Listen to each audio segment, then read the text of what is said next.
मेरा तो व्यक्तिगत लक्ष्य यह है कि मैं मोक्ष प्राप्ति करूं, लेकिन भारत देश के लिए मेरी भावना है, मेरी अपेक्षा है कि भारत में राम राज्य आ जाए। ये जो राम राज्य की बात गांधी जी ने बार बार कही, इस पर बहुत कुछ उन्होंने लिखा, बोला, लेकिन जब जब गांधी जी के सामने ये प्रश्न आया कि आपकी जो कल्पना है राम राज्य की वो क्या है, तो गांधी जी ने बहुत सहजता से उत्तर दिया कि जो भगवान श्री राम ने कहा वही। अब भगवान श्री राम ने राम राज्य के बारे में, अपने राज्य के बारे में कहां कुछ कहा, इस दृष्टि से बहुत दिन में खोजता रहा और बहुत सारे राम कथा के जो विद्वान लोग हैं, मर्मज्ञ हैं, उनसे मिलता रहा कि भगवान श्री राम ने राम राज्य के बारे में क्या कहा है। ज्यादातर जगह मुझे निराशा हाथ लगी। जितने भी राम कथा के वाचक हैं जिनके पास में ये प्रश्न लेके गया कि भगवान श्री राम ने राम राज्य के बारे में क्या कहा, अपने राज्य के बारे में क्या कहा, राम राज्य होता कैसा है, उसकी सेना कैसी होती है, उसकी अर्थव्यवस्था कैसी होती है, उसके नियम कायदे कानून कैसे होते हैं, आखिर वो राज्य है तो उसकी राजनीति क्या है, उसकी सीमाएं कैसी हैं, ऐसे ऐसे प्रश्नों को लेकर जब जब मैं साधु संतों से, रामकथा मर्मज्ञों से मिलता रहा तो निराशा ही हाथ लगी, क्योंकि बहुत कोई उचित और स्पष्ट उत्तर उनके यहां से नहीं मिला। फिर कई जगह मुझे यह सुनने को मिला कि ये रामकथा तो अपनी भावना की चीज है, हम उसको कहते हैं, गाते हैं, हमें अच्छा लगता है, लेकिन इसमें से देश की किसी समस्या का समाधान निकलता है या भारत की सभी समस्याओं का समाधान निकलता है, ऐसा महात्मा गांधी मानते थे।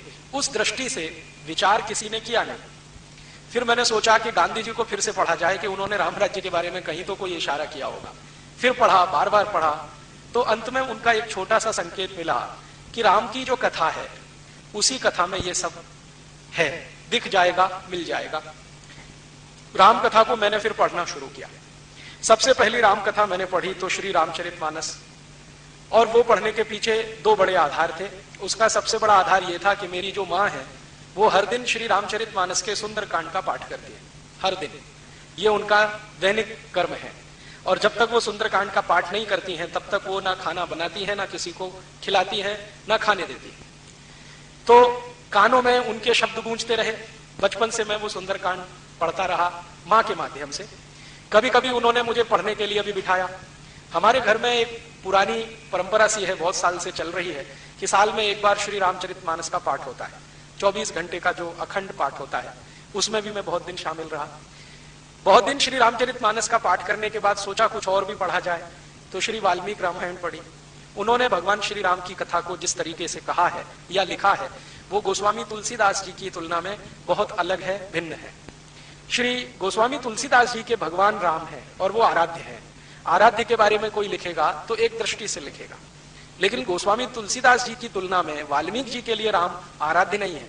वाल्मीकि जी एक तटस्थ कवि की तरह से वो सारा वर्णन कर रहे हैं कि श्री राम जी के यहाँ ऐसा ऐसा हुआ, उनकी कहानी में ऐसा ऐसा हुआ।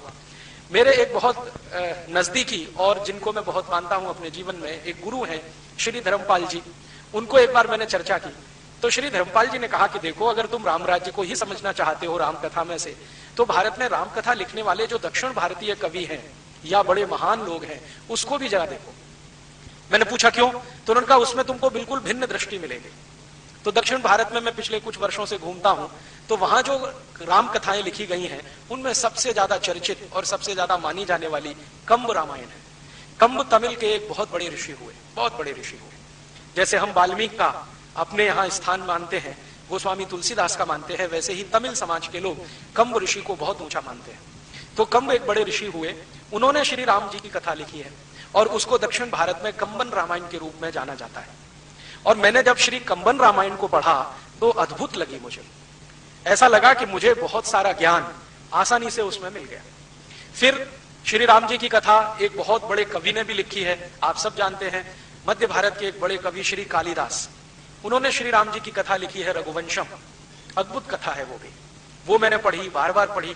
तो ऐसा करके 8-10 तरह की राम कथाएं या श्री राम जी की जीवनी, वो सब पढ़ने के बाद कुछ मेरे समझ में आया। वो निचोड़ आपको अगले 1-1.5 घंटे में मैं कहना चाहता हूं। इस बात का आप ध्यान रखेंगे कि मैं जो भी कुछ कह रहा हूं वो भारत की वर्तमान समस्याओं के समाधान के संदर्भ में कहूंगा, कि राम जी की कथा में से भारत की समस्याओं के समाधान कैसे निकले। आज की जो समस्याएं हम देख रहे हैं अपने देश में, राजनीति के स्तर पर हो या सामाजिक समस्याएं हो, हमारी सभ्यता में आई हुई समस्या हो या संस्कृति के स्तर पर हो, इन सभी के समाधान राम जी की कथा में से मुझे दिखाई देते हैं। और अब मुझे समझ में आता है कि महात्मा गांधी किस राम राज्य की बात करते थे।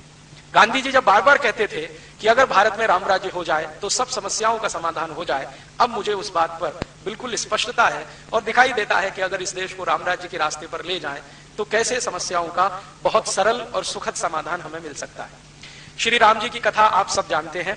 कथा कहने में मैं समय खराब नहीं करूंगा क्योंकि कथा आप सभी ने सुनी है। कथा के बीच में जो बिटवीन द लाइन्स होती हैं, संवाद जो होते हैं, जिनमें से कोई बात को पकड़ के विश्लेषण किया जा सकता है, ऐसी कुछ बातें आपके बीच में रखूंगा। और श्री राम के चरित्र में जो बातें मुझे बहुत अच्छी लगती हैं वो भी आपसे मैं शेयर करने की कोशिश करूंगा। मैंने अपने सुविधा की दृष्टि से श्री राम जी की कथा को 2 हिस्सों में बांटा है, या श्री राम के जीवन को 2 हिस्सों में बांटा है। एक हिस्सा है उनके जीवन का पूर्वार्ध और दूसरा हिस्सा है उनके जीवन का उत्तरार्ध। पूर्वार्ध का जो हिस्सा है वो उनके जन्म लेने से और उनके वन गमन के 1 दिन पहले तक का है। जब उनका जन्म होता है और वो अपने पिता के घर आते हैं अपनी माता कौशल्या की कोख से पैदा होकर, तो उस दिन से लेकर और वन गमन के लिए प्रस्थान करें, वो जीवन का उनका पूर्वार्ध। ये मैंने किया है, किसी दूसरे का नहीं है, सुविधा की दृष्टि से, समझने की दृष्टि से। तो उनके जीवन का एक तो है पूर्वार्ध और दूसरा है उत्तरार्ध। उत्तरार्ध वो कि जब वो अयोध्या की सीमा को छोड़कर वन में चले जाते हैं 14 वर्ष के लिए, वो उनके जीवन का उत्तरार्ध है। इन्हीं 2 हिस्सों में मैंने बांटा है। और जब वो वापस लौटते हैं अयोध्या, रावण पर विजय प्राप्त करके श्रीलंका का राज्य विभीषण को सौंपकर, तो वो भी हिस्सा मैं उनके उत्तरार्ध में ही मानता हूं। पूर्वार्ध का जो हिस्सा है श्री राम का, उसमें बचपन का जो है वो तो जैसे सभी राजाओं के बेटे बेटियों का है वैसा ही है। वो अपने पिता के बहुत लाडले हैं, उनके पिता उन पर बहुत ज्यादा स्नेह रखते हैं, माँ भी उनको बहुत ज्यादा स्नेह करती है। और श्री राम जी के बारे में माना जाता है और कहा भी जाता है, वो खुद अपने मुंह से कहते हैं कि उनके ऊपर श्रीमती कौशल्या का स्नेह तो है ही, केकई का विशेष स्नेह है, सुमित्रा का भी है, लेकिन केकई का विशेष स्नेह है। और राम जी इसको बार बार स्वीकार करते हैं। वो मानते हैं कि माता की कोई कृपा मेरे ऊपर हुई है, जो मुझे 14 वर्ष का वनवास मिला है, जो मेरे जीवन में मैं चाहता हूं वैसा करने का रास्ता खोल रहा है। तो केकई का विशेष स्नेह है। वो बड़े होते हैं और जैसे ही उनकी उम्र 14 वर्ष के आसपास आती है तो वो राजकाज के काम में रुचि लेना प्रारंभ करते हैं। तो उनके पिता श्री दशरथ ने उनको एक जिम्मेदारी सौंपी है जिसको कई वर्ष तक वो निभा रहे हैं, बहुत ईमानदारी से और निष्ठा से। जिम्मेदारी क्या है? श्री दशरथ उनको कहते हैं कि तुम्हें ब्रह्म मुहूर्त में उठना है और प्रजा के बीच में जाके घूमना है, प्रजा के मन के सुख दुख तुम्हें पता करने हैं और ये आकर मुझे बताने हैं या मंत्रिमंडल के सामने रखने हैं। तो भगवान श्री राम या राजकुमार श्री राम बिना किसी वो तकलीफ के, बिना किसी दुख को महसूस किए हुए या बिना किसी रुकावट के हर दिन नियमित रूप से ब्रह्म मुहूर्त में उठते हैं, दैनिक कर्म से निवृत्त होते हैं और प्रजा के बीच में घूमते हैं, प्रजा से हालचाल पूछते हैं, लोगों से बात करते हैं, आप क्या महसूस करते हैं, राज्य कैसा चल रहा है, नीतियां कैसी हैं, राजा के बारे में, राजा के राज्य के अधिकारियों के बारे में नियमित रूप से वो फीडबैक लेते हैं, जानकारी लेते हैं। लौट कर आकर दरबार में अपने पिता श्री दशरथ को बताते हैं कि देखो इस प्रश्न पर प्रजा ऐसा सोचती है, उस प्रश्न पर ऐसे सोचती है। और दशरथ श्री राम की दी गई सूचनाओं के अनुसार बहुत सारे फैसले करते हैं। कोई नीति बदलनी है तो नीतियों को बदलते हैं, राज्य के किसी अधिकारी को दंड देना है तो दंड देते हैं। और दशरथ जी का ऐसा मानना है कि राम झूठ नहीं बोलता, क्योंकि उसमें बहुत सारे सद्गुण हैं। उनमें से एक सद्गुण है कि उसके मुंह से झूठ बात कभी निकलती नहीं, वो झूठ कभी बोलता नहीं, सत्य का आचरण हमेशा रखता है और उसे वो छोड़ता नहीं।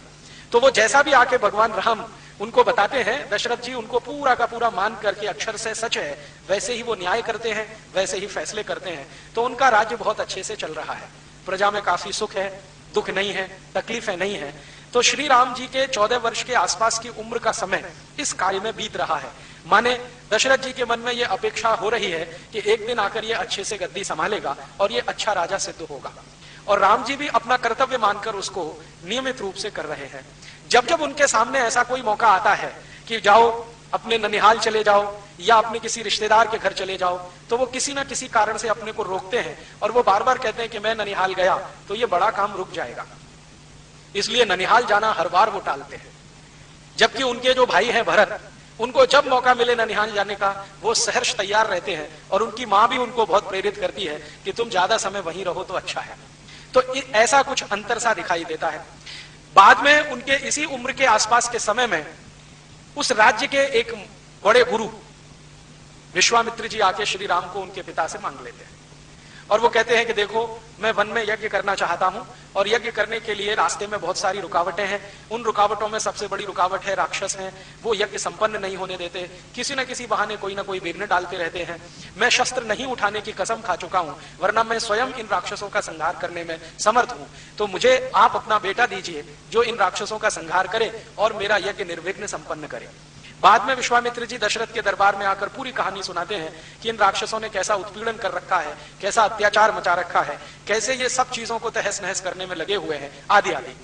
आप जानते हैं कि राजा दशरथ के जो गुरु हैं वो वशिष्ठ हैं, लेकिन विश्वामित्र भी उनसे कुछ नीचे नहीं है। वशिष्ठ की राज दरबार में बहुत इज्जत है, सम्मान है, लेकिन विश्वामित्र का समाज में बहुत सम्मान है। उस समय का जो समाज है, उस समाज में विश्वामित्र की ऊंचाई बहुत है और राज्य के अंदर वशिष्ठ की ऊंचाई है।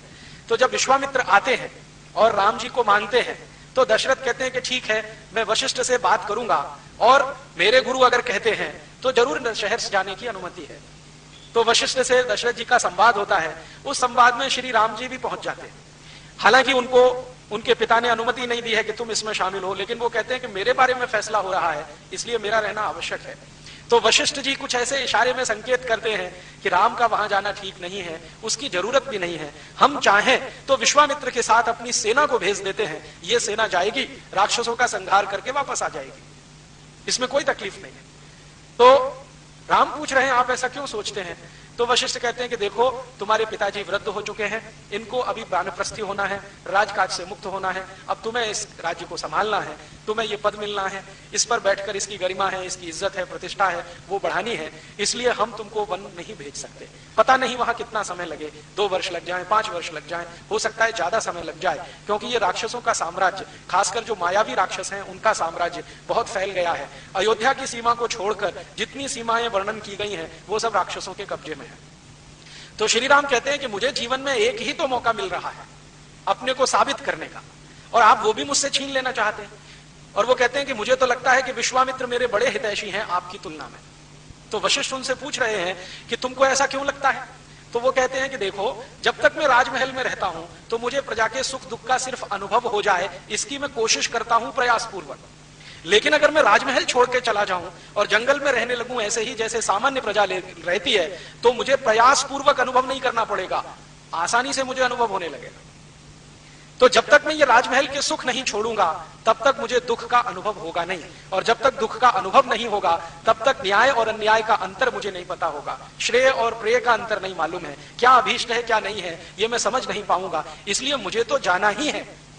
अब इस तरह के वाक्य जब वो बोलते हैं तो वशिष्ठ जी कहते हैं कि फिर ठीक है, जैसी तुम्हारी इच्छा। तो श्री राम जी कहते हैं मेरी इच्छा नहीं, ईश्वर की इच्छा, ईश्वर की इच्छा। तो वो कहते हैं वो कैसे? तो उन्होंने कहा ये ईश्वर की इच्छा है कि मैं जाऊं, वरना विश्वामित्र ऐसे ही नहीं आए हैं। विश्वामित्र खुद इतने तपस्वी हैं और बलशाली हैं जिन्होंने अद्भुत अद्भुत किस्म के अस्त्र और शस्त्रों का निर्माण किया है। वो चाहे तो राक्षसों का पूरा साम्राज्य मिटा सकते। वो कह रहे हैं कि मैंने एक संकल्प किया है कि राक्षसों के युद्ध नहीं लड़ूंगा, लेकिन वो संकल्प तोड़ भी सकते हैं और संकल्प तोड़ने का प्रायश्चित करने की भी हैसियत उनकी है, लेकिन कुछ विशेष सोच विचार कर वो मुझे लेने आए हैं। तो मैं मानता हूं कि ये ईश्वर की कोई इच्छा है। और वशिष्ठ को कहते हैं कि मैं तो बहुत आस्थावान हूं, ईश्वर के प्रति मेरा परम विश्वास है, और वो कहते हैं कि नियति निश्चित है, इसलिए मुझे लगता है कि ये वनगमन जाना ही है। तो वो निकलते हैं और अपने साथ अपने भाई लक्ष्मण को ले जाते हैं। पहले तो वो सोचते हैं मैं अकेला जाऊं, लेकिन लक्ष्मण उनको बहुत जिद करके तैयार करते, नहीं मैं भी आपके साथ चलूंगा।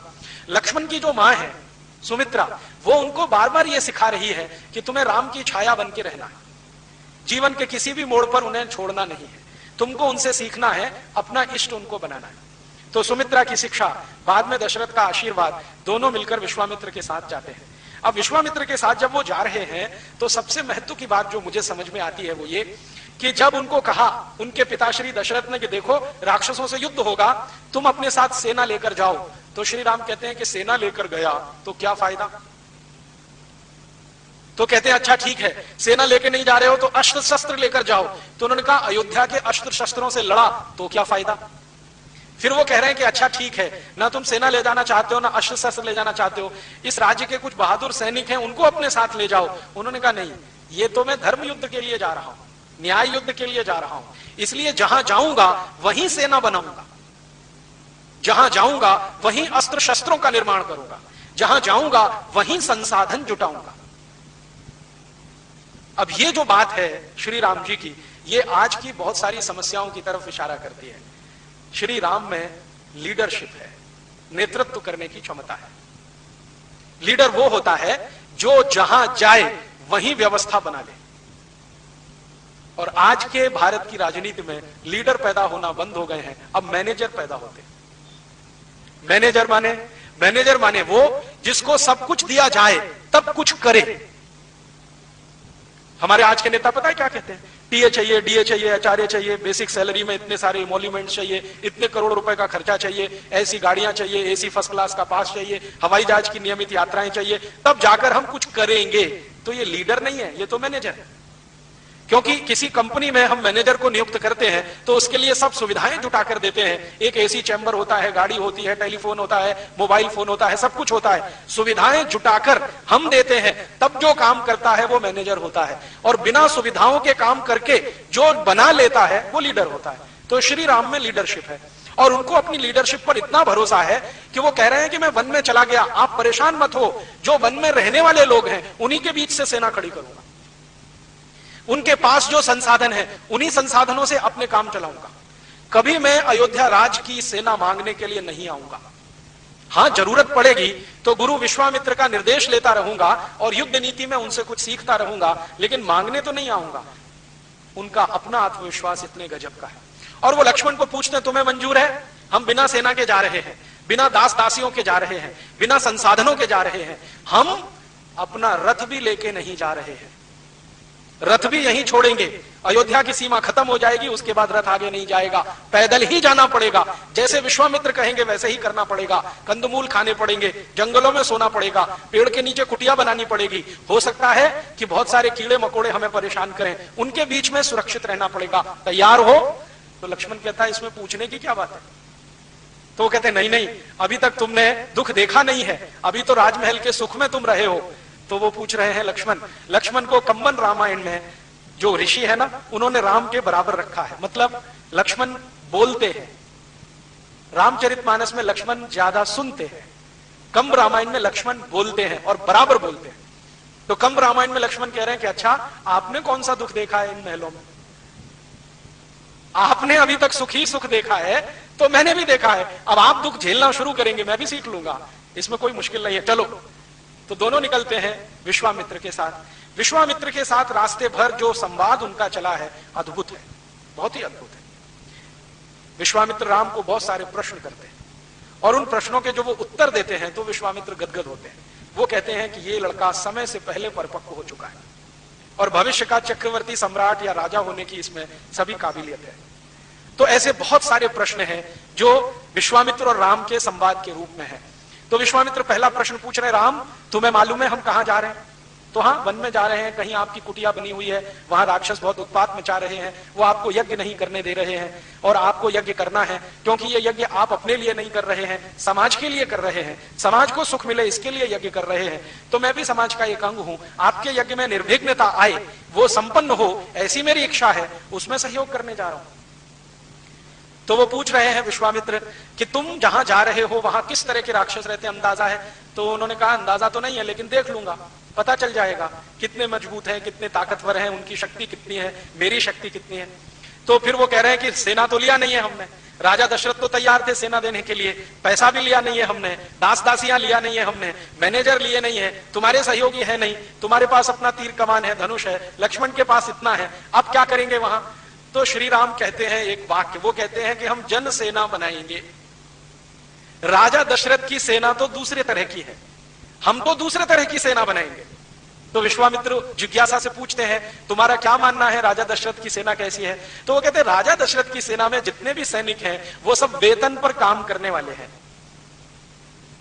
तो इनकी जो देशभक्ति है या स्वामी भक्ति है वो वेतन से जुड़ी हुई है। जब तक इनको समय से वेतन मिलता रहता है इनके मन में देशभक्ति प्रज्वलित रहती है। जो एक महीने भी इनका वेतन ना मिले तो ये सब बिखर जाते हैं, इनमें दम नहीं है, इनकी ताकत से राक्षस राज्य का सफाया नहीं होता। तो फिर विश्वामित्र पूछ रहे हैं तुम्हें शक है कोई? हाँ, राम कह रहे हैं बहुत बड़ा शक है। अगर राक्षसों का कोई राजा इनके पास आए और हमसे ज्यादा सैलरी और पगार ऑफर कर दे तो ये तो सब चले जाएंगे उनके पास। इन पे भरोसा नहीं है मुझे। तो उन्होंने कहा तुम ऐसा किस आधार पर कहते हो? तो उन्होंने कहा मैं रोज यही देखता हूं अपने माने अयोध्या में, मैं रोज सुबह ब्रह्म मुहूर्त में निकलता हूं, सैनिकों के घर में भी जाता हूं, सेना प्रमुख के यहां भी जाके बैठता हूं, उनसे जो संवाद होते हैं उससे मेरे समझ में आता है कि ये पैसे के लिए लड़ने वाले हैं, इनकी ताकत नहीं है। इसलिए मैं तो ऐसे सैनिक तैयार करूंगा जो अपने सम्मान और इज्जत के लिए लड़ेंगे, अपने अस्तित्व के लिए लड़ेंगे, उनकी ताकत इनसे कई गुनी ज्यादा होगी। तो विश्वामित्र पूछ रहे हैं कि जरा और स्पष्ट करो। तो वो कह रहे हैं कि देखो जंगलों में कोई लोग तो रहते हैं। तो विश्वामित्र से पूछ रहे हैं बताओ कौन तरह के लोग रहते हैं। तो विश्वामित्र भारत के उन जनजातियों के नाम गिना रहे हैं उनको जो जंगलों में निवास करती हैं। जैसे गोंड जनजाति है, भील जनजाति है, कोल जनजाति है। ऐसी 4556 जनजातियां हैं जो शहरों में रहती, नगरों में नहीं रहती। आज दुर्भाग्य से हम उन सबको आदिवासी कहते हैं, राम जनजाति के रूप में संबोधित करते हैं। तो राम कह रहे हैं कि ये जो 4556 किस्म की जनजातियां हैं, इनका राक्षसों से क्या लेना देना है? तो विश्वामित्र समझाते हैं कि राक्षस इन्हीं को परेशान करते हैं, इनके घर लूट लेते हैं, इनकी संपत्ति लूट लेते हैं, इनके घर की बेटियों को ले जाते हैं, इनकी पत्नियों का शील हरण कर देते हैं, उनकी बेइज्जती करते हैं, उनका सम्मान खत्म कर देते हैं और घरों में आग लगा देते हैं। इनके घरों से पकड़े हुए लोगों को दास बनाकर कहीं बेच देते हैं। राक्षस इस किस्म के लोग हैं। तो राम कहते हैं कि बस मेरा समाधान हो गया। विश्वामित्र पूछते हैं क्या? तो कहते हैं मैं इन्हीं के बीच में जाऊंगा, चूंकि राक्षस इनको परेशान कर रहे हैं, चूंकि ये राक्षसों से पीड़ित हैं, चूंकि उनसे बहुत साल से शोषित हैं, चूंकि इनके सम्मान को राक्षसों ने बार बार तोड़ा है, इसलिए इनके मन में चिंगारी थोड़ी सी सुलगाऊंगा, ये बहुत बड़े सैनिक बन जाएंगे। तो विश्वामित्र कहते हैं कि राम ये तो सब साधारण लोग हैं। कैसे लोग हैं? राम पूछ रहे हैं, मैंने तो देखा नहीं है। तो राम जी को समझा रहे हैं विश्वामित्र के, देखो इन जनजातियों में कुछ जनजातियां ऐसी हैं जो लोहे के औजार बनाती हैं, माने लोहारी का काम करते हैं। तो राम ने कहा तब तो बहुत अच्छा है, जो लोहारी जानते हैं वो अस्त्र शस्त्र भी बना सकते हैं। जिनको रॉ मटेरियल पीटना आता है, कच्चे लोहे को पीटना आता है, वो शस्त्रों का निर्माण भी कर लेंगे, अस्त्रों का भी निर्माण कर लेंगे। अब बताओ दूसरे कौन है? तो उन्होंने कहा दूसरी वो जनजातियां हैं जो कुम्हारी का काम करती हैं। तो उनका फिर तो और काम बन गया मेरा। तीसरी जनजातियां बैलगाड़ी बनाने का काम करती हैं। चौथी जनजातियां बांस का काम करती हैं। तो श्री राम जी कहते हैं कि ये जितने तरह की जनजातियां हैं, क्योंकि सब कुछ ना कुछ काम करते हैं, इसलिए मेरी सेना इन्हीं से बनेगी। अब ये सेना युद्ध कैसे करेगी? तो श्री राम जी कहते हैं कि ये हर समय युद्ध नहीं करेगी। ये सेना के सैनिक हर समय अपना काम करेंगे, जब युद्ध का समय आएगा तो काम छोड़कर मैदान में लड़ेंगे। तो विश्वामित्र कहते हैं कि तब तो इनको विशेष प्रशिक्षण देना पड़ेगा। तो राम ने कहा उसकी जिम्मेदारी मैं लेता हूं, इनको विशेष प्रशिक्षण देना है वो मेरी जिम्मेदारी है। तो इस तरह का संवाद करते करते सीमा खत्म होती है और विश्वामित्र के वन का जो स्थान है वहां आके वो टिकते हैं। आते ही मुठभेड़ हो जाती है और वो वध करना शुरू करते हैं। आप जानते हैं कि जो सबसे बड़ी राक्षसनी का वध किया है वो ताड़का है, और उस ताड़का का वध करने में उनको सब समझ में आ जाता है कि ये राक्षसों की राज्य व्यवस्था कैसी है, इनकी नीतियां कैसी हैं, न्याय कैसे हैं, कानून कैसे हैं, आदि आदि। तो राम और लक्ष्मण एक दूसरे से संवाद करते हैं कि हम कुछ भी करेंगे, इन राक्षसों का सफाया करेंगे, क्योंकि ये धर्म के विरुद्ध है, न्याय के विरुद्ध है। तो लक्ष्मण जी पूछते हैं भैया ये न्याय क्या होता है, अन्याय क्या होता है? तो जो सुंदर परिभाषा उन्होंने दी है वो आज 5,13,000 साल के बाद भी उतनी ही सुंदर है। राम जी कह रहे हैं कि देखो जब कोई अपने स्वार्थ को छोड़कर स्वार्थ के लिए लड़ता है वो सब अन्याय होता है। यह है राम की परिभाषा। जो व्यक्ति स्वार्थ को छोड़कर परमार्थ के लिए लड़ता है, दूसरों की इज्जत बढ़ाने के लिए लड़ता है, दूसरों का सम्मान बढ़ाने के लिए लड़ता है, दूसरों की रोजी रोटी बचाने के लिए लड़ता है, वो सबसे बड़ा न्यायी है। और जो दूसरों की परवाह ही नहीं करता, सिर्फ अपने ही स्वार्थ में डूबा रहता है, राम कहते हैं उससे ज्यादा अन्यायी दूसरा कोई नहीं है। आज की समय में देख लें ये परिभाषा बिल्कुल सटीक बैठती है। आज कलयुग आ गया है, राम जी का युग तो चला गया है, 5,13,000 साल से कुछ ज्यादा समय बीत गया है। आज भी यही दिखाई दे रहा है इस समाज में कि जो अपना स्वार्थ छोड़कर समाज के लिए, सामाजिक लोगों के लिए काम करे, वही महात्मा गांधी होता है, वही लोकमान्य तिलक होता है, वही भगत सिंह, उधम सिंह होता है, और उन्हीं के सामने हम अपना सिर झुकाते हैं। और जो सब कुछ परमार्थ छोड़कर स्वार्थ में डूबा रहता है, वो भले ही हजारों करोड़ लोगों को या हजारों करोड़ की संपत्ति का मालिक हो, समाज उसको भूल जाता है, 10 दिन भी याद नहीं करता।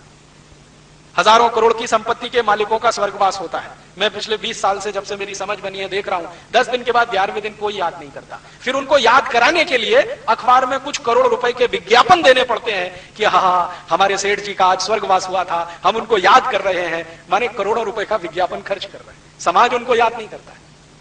महात्मा गांधी को याद करने के लिए कोई विज्ञापन नहीं देना पड़ता है। भगत सिंह को याद करने के लिए कोई विज्ञापन नहीं लगता। उधम सिंह को याद करने के लिए विज्ञापन नहीं लगता। तो राम जी बनाकर गए, ये परिभाषा हमारी नहीं है कि जो दूसरों के लिए लड़ रहा है, उनके संघर्ष में है, तो वो तो न्याय के रास्ते पर है। जो अपने स्वार्थ के लिए है, वो तो अन्याय के रास्ते पर है। तब वो बात चल रही है कि ये जो रावण है वो किस रास्ते पर है। तो राम कह रहे हैं निश्चित रूप से अन्याय के रास्ते पर है। रावण अपने लिए लड़ रहा है, अपनी जाति के लिए लड़ रहा है, इसके आगे कुछ नहीं। तो वो तो अन्याय के रास्ते पर। ये राक्षस सब अन्याय के रास्ते पर हैं। हम न्याय के रास्ते पर इसलिए हैं कि हम अपने स्वार्थ को छोड़कर अयोध्या से यहां आए हैं, और यहां आने के बाद हम जीतेंगे इस युद्ध को, ये मेरा विश्वास है। लेकिन अपना राज्य कायम नहीं करेंगे। ये पूरा राज्य इन्हीं को सौंपकर हम चुपचाप यहां से निकल जाएंगे। तो लक्ष्मण कहते हैं, अरे मैं तो ये सोच के बैठा था कि ये पूरा किष्किंधा का राज्य हमारा होने वाला है। ये जो किष्किंधा है ना, वन का एक बड़ा क्षेत्र है, जिसका राजा काफी दिनों तक बाली रहा है। उसके बाली के बाद सुग्रीव रहा है, और बाली के पहले रावण वहां का राजा है, माने रावण की क्षेत्र का है। तो वो कह रहे हैं, लक्ष्मण मैं तो ये सोच के आया था कि हम इस राज्य को जीत लेंगे, राक्षसों से मुक्त कर लेंगे, ये तो हमारे अयोध्या का अंग बनेगा। तो कहते हैं, लक्ष्मण तुम भी अन्याय के रास्ते पर जाना चाहते हो? तो लक्ष्मण कह रहे हैं कि हमारे भारत में तो चक्रवर्ती सम्राट वही होता है जो दूसरों के राज्य को जीत लेता है। तो राम कहते हैं कि मैं चक्रवर्तित्व की परिभाषा बदलना चाहता हूं और एक नई परिभाषा गढ़ना चाहता हूं। अब आप जरा देखिए इस बात को। राम के पहले उनके वंश में जितने भी महान राजा हुए, रघु हुए, दिलीप हुए, अज हुए, इन सभी ने चक्रवर्तित्व की परिभाषा बनाई है क्या? कि किसी राज्य के लिए अगर वो लड़े, जीत लिया, तो राज्य उनके अधीन आया, राज ने उनकी मातहती की। और इस तरह से रघु चक्रवर्ती हुए, अज चक्रवर्ती हुए, दिलीप चक्रवर्ती हुए। ये सब दशरथ के पूर्वज हैं, दशरथ के पिता, पितामह ये सब हैं। राम कहते हैं कि मैं अपने कुल में चक्रवर्तित्व की परिभाषा बदलना चाहता हूं और आज से नई परिभाषा गढ़ना चाहता हूं कि हम राज्यों को जीतेंगे लेकिन अपने राज्य का अंग नहीं बनाएंगे। इसी राज्य में से किसी को निकालकर उसको राजा बनाकर हम वापस अपने घर चले जाएंगे। तो लक्ष्मण कह रहे हैं कि भैया इनमें तो हैसियत नहीं है राजा होने की। तो कह रहे हैं कि हम हैसियत पैदा करेंगे। ये तो ठीक है कि इनमें हैसियत नहीं है, लेकिन हम हैसियत पैदा करेंगे, इनको ट्रेनिंग देंगे, विचार की ट्रेनिंग, विचार का प्रशिक्षण, अस्त्र शस्त्र का प्रशिक्षण, राजनीति का प्रशिक्षण, ये सब हम देंगे तो ये राज्य भी चलाने के काबिल हो जाएंगे। तो लक्ष्मण पूछ रहे हैं कि फिर ये कौन सा तंत्र बनेगा? तो राम कह रहे हैं ये गणतंत्र बनेगा, यही प्रजातंत्र बनेगा। मुझे अब समझ में आता है कि प्रजातंत्र के मूल शायद श्री राम ही है। उनके पहले इस देश में प्रजातंत्र कहीं नहीं है। प्रजातंत्र में आज जो परिभाषा चलती है ना, लोगों का शासन, लोगों के लिए, लोगों के द्वारा, और राम जी ने तो यही सिद्ध कर दिया। वन में गए हैं और छोटे छोटे राज्य जो राक्षसों के कब्जे में हैं उनको मुक्त कराया है, संहार किया है रावण के सहयोगी राक्षसों का, और अच्छे तरीके से किया है, जड़मूल से खत्म कर दिया है। लेकिन किसी भी राज्य को अयोध्या में नहीं मिलाया है। हर स्थानीय, गोंड जाति के किसी एक स्थानीय व्यक्ति को राजा बना दिया, भील जाति के किसी स्थानीय व्यक्ति को राजा बना दिया, कोल जाति के किसी स्थानीय व्यक्ति को राजा बना दिया। तो गोंडों का राज्य स्थापित करा दिया, भीलों का राज्य स्थापित करा दिया, कोलों का राज्य स्थापित करा दिया, और वो राज्य हजारों साल तक इस देश में चलता आया, हजारों साल तक। अगर आप गोंड जनजाति के लोगों के बीच में जाकर, कोल जनजाति के लोगों के बीच में जाकर, या भील जनजाति के लोगों के बीच में जाकर संवाद करें तो वो कहते हैं ये राज्य तो राम का दिया हुआ है।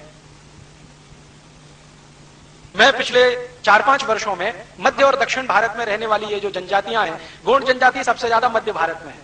ये जो मध्य प्रदेश का हिस्सा है, थोड़ा महाराष्ट्र का और बहुत बड़ा आंध्र प्रदेश का, यहां पर गोंड जनजातियों के लोग रहते हैं। कोल जनजाति थोड़ा उससे नीचे है और भील काफी बड़े इलाके में। इन तीनों जनजातियों के प्रमुखों के बीच में जाकर कई कई दिन रहा हूं और उनकी रामकथा सुनी है।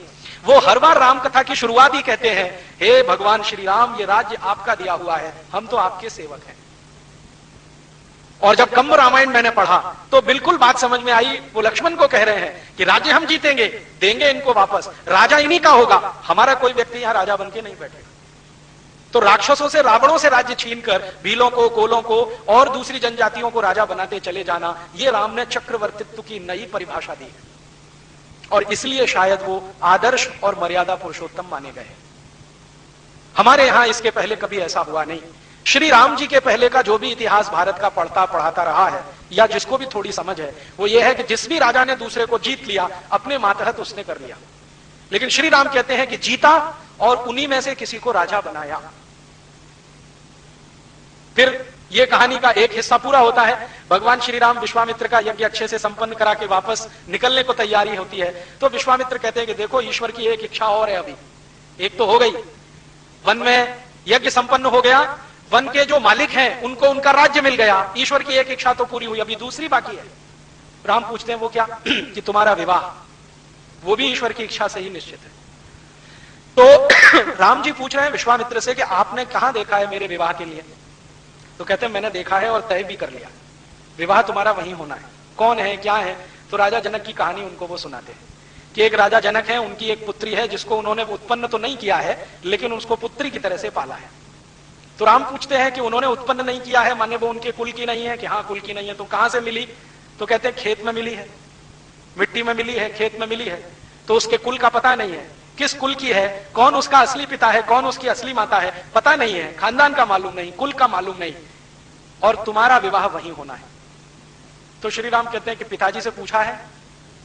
तो राम जी को विश्वामित्र कह रहे हैं कि पूछे ना पूछे, ये तो हरि की इच्छा है, होना तो वही है। तो राम पूछ रहे हैं कि क्या ईश्वर मेरे हाथों कोई दूसरा भी ऐसा काम कराना चाहता है?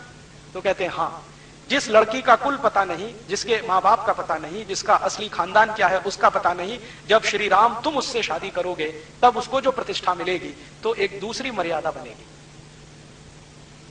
तो श्री राम कहते हैं कि अच्छा ठीक है, आपको ऐसा ही लगता है कि इसमें भी कोई मर्यादा बन रही है, मैं सहर्ष तैयार हूं। तो लक्ष्मण कहते हैं सोच लो भैया, दूसरा मौका नहीं मिलेगा। तो विश्वामित्र मुस्कुराते हुए कहते हैं क्यों नहीं मिलेगा? तुम्हारे पिता ने तो 3-3 शादियां की हैं, तुम चाहो तो दूसरी कर लेना, तीसरी भी कर लेना। तो श्री राम कहते हैं हाँ, लेकिन पिता से वो गलती हुई है। तो विश्वामित्र कहते हैं तुम मानते हो ये गलती हुई है? कि हाँ ये गलती हुई है। तो तुम अगर मानते हो ये गलती हुई है तो कौशल्या ही तुम्हारी मां नहीं है, केकई भी है, सुमित्रा भी है, और तुम ये भी मानते हो कि तुम्हारे पिता ने 3 शादियां करके गलती की है, तो फिर ये कैसे है? ये तो द्वंद्व है। तो उन्होंने कहा कि शादियां कर ली हैं तो मैंने उनको मां मान लिया है, लेकिन मेरा मन कहता है कि पिता ने ये गलती की है। तो फिर विश्वामित्र कहते हैं कि तुम्हारे पिता ने कोई गलती नहीं की है, तुम्हारे जो दादा परदादा थे उन्होंने भी यही किया है। और राम का जो वंश है, जिसको रघुवंश कहते हैं, रघुवंश के सभी राजाओं ने 1 से ज्यादा शादियां की हैं, अर्थात सभी के पास 1 से ज्यादा पत्नियां हैं। तब राम कहते हैं कि गुरुदेव मैं आपके सामने संकल्प करता हूं कि मैं दूसरी मर्यादा 1 पत्नी व्रत की सिद्ध करके रहूंगा। तो वो पूछते हैं कैसे, क्यों? तो वो कहते हैं कि मैंने अपने महल में देखा है, कौशल्या दशरथ की पहली पत्नी है, जैसे ही दूसरी आई तो कौशल्या के प्रति दशरथ में उपेक्षा भाव आया, और तीसरी आई तो कौशल्या और सुमित्रा के प्रति उपेक्षा भाव आया, और केकई के प्रति समर्पण भाव आया, और उसी समर्पण भाव का परिणाम है कि हमारे महल में बहुत कुछ ऐसा हुआ जो होने लायक नहीं है। तो दशरथ कहते हैं राम तुम समय से पहले परिपक्व हो चुके हो। तो वो कहते हैं कि गुरुदेव मैं परिपक्व हुआ हूं इतना मुझे नहीं मालूम, लेकिन ईश्वर मुझसे बहुत कुछ कहलवाता है, मुझे कई बार मालूम नहीं होता मैं क्या कह जाता हूं। तब श्री राम को लक्ष्मण जी कह रहे हैं कि अगर ये भगवान राम या श्री राम या मेरे भाई अगर 1 पत्नी व्रत का संकल्प लेते हैं तो मैं आजीवन इनके चरणों की वंदना करूंगा, आजीवन इनके चरणों की वंदना करूंगा, और मैं ये कहूंगा जोर जोर कर कि मेरे भाई के चरण मेरे पिता के चरण से ज्यादा पवित्र है। और लक्ष्मण को कहते हैं राम डांटते हुए कि देख दशरथ पिता हैं। तो लक्ष्मण उत्तर दे रहे हैं कि भले वो मेरे पिता हैं, लेकिन चरित्र में उतने ऊंचे नहीं हैं जितने आप हैं। और लक्ष्मण कह रहे हैं कि कोई कितना भी महान राजा हो, कोई कितना ही महान सेनापति हो, कोई कितना ही महान करोड़पति हो, कोई कितना ही महान विद्वान हो, अगर उसका चरित्र नहीं है तो वो कुछ भी नहीं है। तो राम को वो कह रहे हैं कि भारत की भारतीयता तो चरित्र पर जाती है, बाकी सब चीजें गौड़ हो जाती हैं। मैं देख रहा हूं कि अगर आप 1 पत्नी व्रत का संकल्प ले रहे हैं तो आप चरित्र की किसी ऊंचाई की स्थापना करने जा रहे हैं, इसलिए आज से मैं आपके चरण की वंदना करने का संकल्प लेता हूं। तो विश्वामित्र को कहते हैं कि पिताजी के पास संदेश भेज दीजिए, आप जहां कहते हैं मैं विवाह करने को तैयार हूं। विश्वामित्र कहते हैं एक बार देख तो लो सीता को। तो राम कहते हैं देखना क्या है, तय हो गया ना कि वो बिना किसी कुल की है, उसका कोई खानदान नहीं है, उसके पिता का पता नहीं, माता का पता नहीं, जनक ने उसको पाला है, लेकिन उसके असली माँ बाप का पता नहीं है। मेरी धर्मपत्नी बनेगी, भार्या बनेगी, तो सब कुछ उसका स्थिति स्पष्ट हो जाएगी। मैं मानता हूं कि समाज के लिए कोई आदर्श ही बनेगा। तो विश्वामित्र कहते हैं तुम्हारे पिता को अगर सूचना मिलेगी तो ये विवाह नहीं होने देंगे। क्यों? तो कहते हैं जनक से उनकी पुरानी दुश्मनी है, और आप जानते हैं दशरथ और जनक में दुश्मनी है, और एक दिन की नहीं है, कई पीढ़ियों की है। तो राम कहते हैं तब तो और अच्छा है, ये दुश्मनी का अध्याय ही खत्म हो जाएगा, दोस्ती शुरू हो जाएगी। तो कह रहे हैं तुम्हें ऐसा क्यों लगता है दुश्मनी खत्म कर लेनी चाहिए? तो कहते हैं रावण का संहार करना है तो राजा जनक भी चाहिए, दशरथ भी चाहिए, और बाकी सब चाहिए। और रावण का अकेले का संहार नहीं करना है, उसकी प्रशासनिक व्यवस्था, उसकी राजनीति का संहार करना है, क्योंकि वो स्वार्थ आधारित है। हमें परमार्थ आधारित राजनीति की स्थापना करनी है। तो श्री विश्वामित्र कहते हैं चलो भाई, अब जैसी तुम्हारी इच्छा, तुम्हारे पिता को बिना बताए चलते हैं। अब पहुंच जाते हैं राजा जनक के दरबार में। राजा जनक ने कहा है कि भाई मेरी पुत्री का विवाह मैं तय नहीं करूंगा, मेरी पुत्री तय करेगी। और क्यों करेगी? क्योंकि वो स्वयं वरा है, अपने वर को स्वयं चुनेगी। क्यों चुनेगी? तो राजा जनक कहते हैं कि उसमें बहुत सारे सद्गुण हैं, और उन्हीं सद्गुणों के आधार पर मैं कहता हूं कि वो स्वयं वरा है, मैं तय नहीं करूंगा। तो ठीक है, राजा जनक को कहते हैं विश्वामित्र के आप तय कर लो, आपकी पुत्री को पूछ लो। तो वो जो धनुष की कहानी है वो सीता जी की कहानी है असल में, कंब रामायण में। सीता जी ने कहा कि ठीक है, ये जो बड़ा धनुष रखा है जो तोड़ दे मैं तय कर लूंगी। तो बड़े बड़े राजा महाराजा आए हैं, कोई तोड़ पाया नहीं है, और राम जी ने जाके उसको तोड़ दिया है। तो सीता जी ने उनको अपना पति मान लिया है। अब वो सीता जी को लेकर घर वापस आते हैं तो दशरथ बहुत परेशान हो जाते हैं कि बिना मुझे बताए इस तरह से विवाह हुआ है। तो राम कहते हैं जो कुछ हुआ है ईश्वर की इच्छा से हुआ है, उसमें ना आपकी चलेगी ना मेरी चलेगी। अभी जो ईश्वर की इच्छा है वही करना है।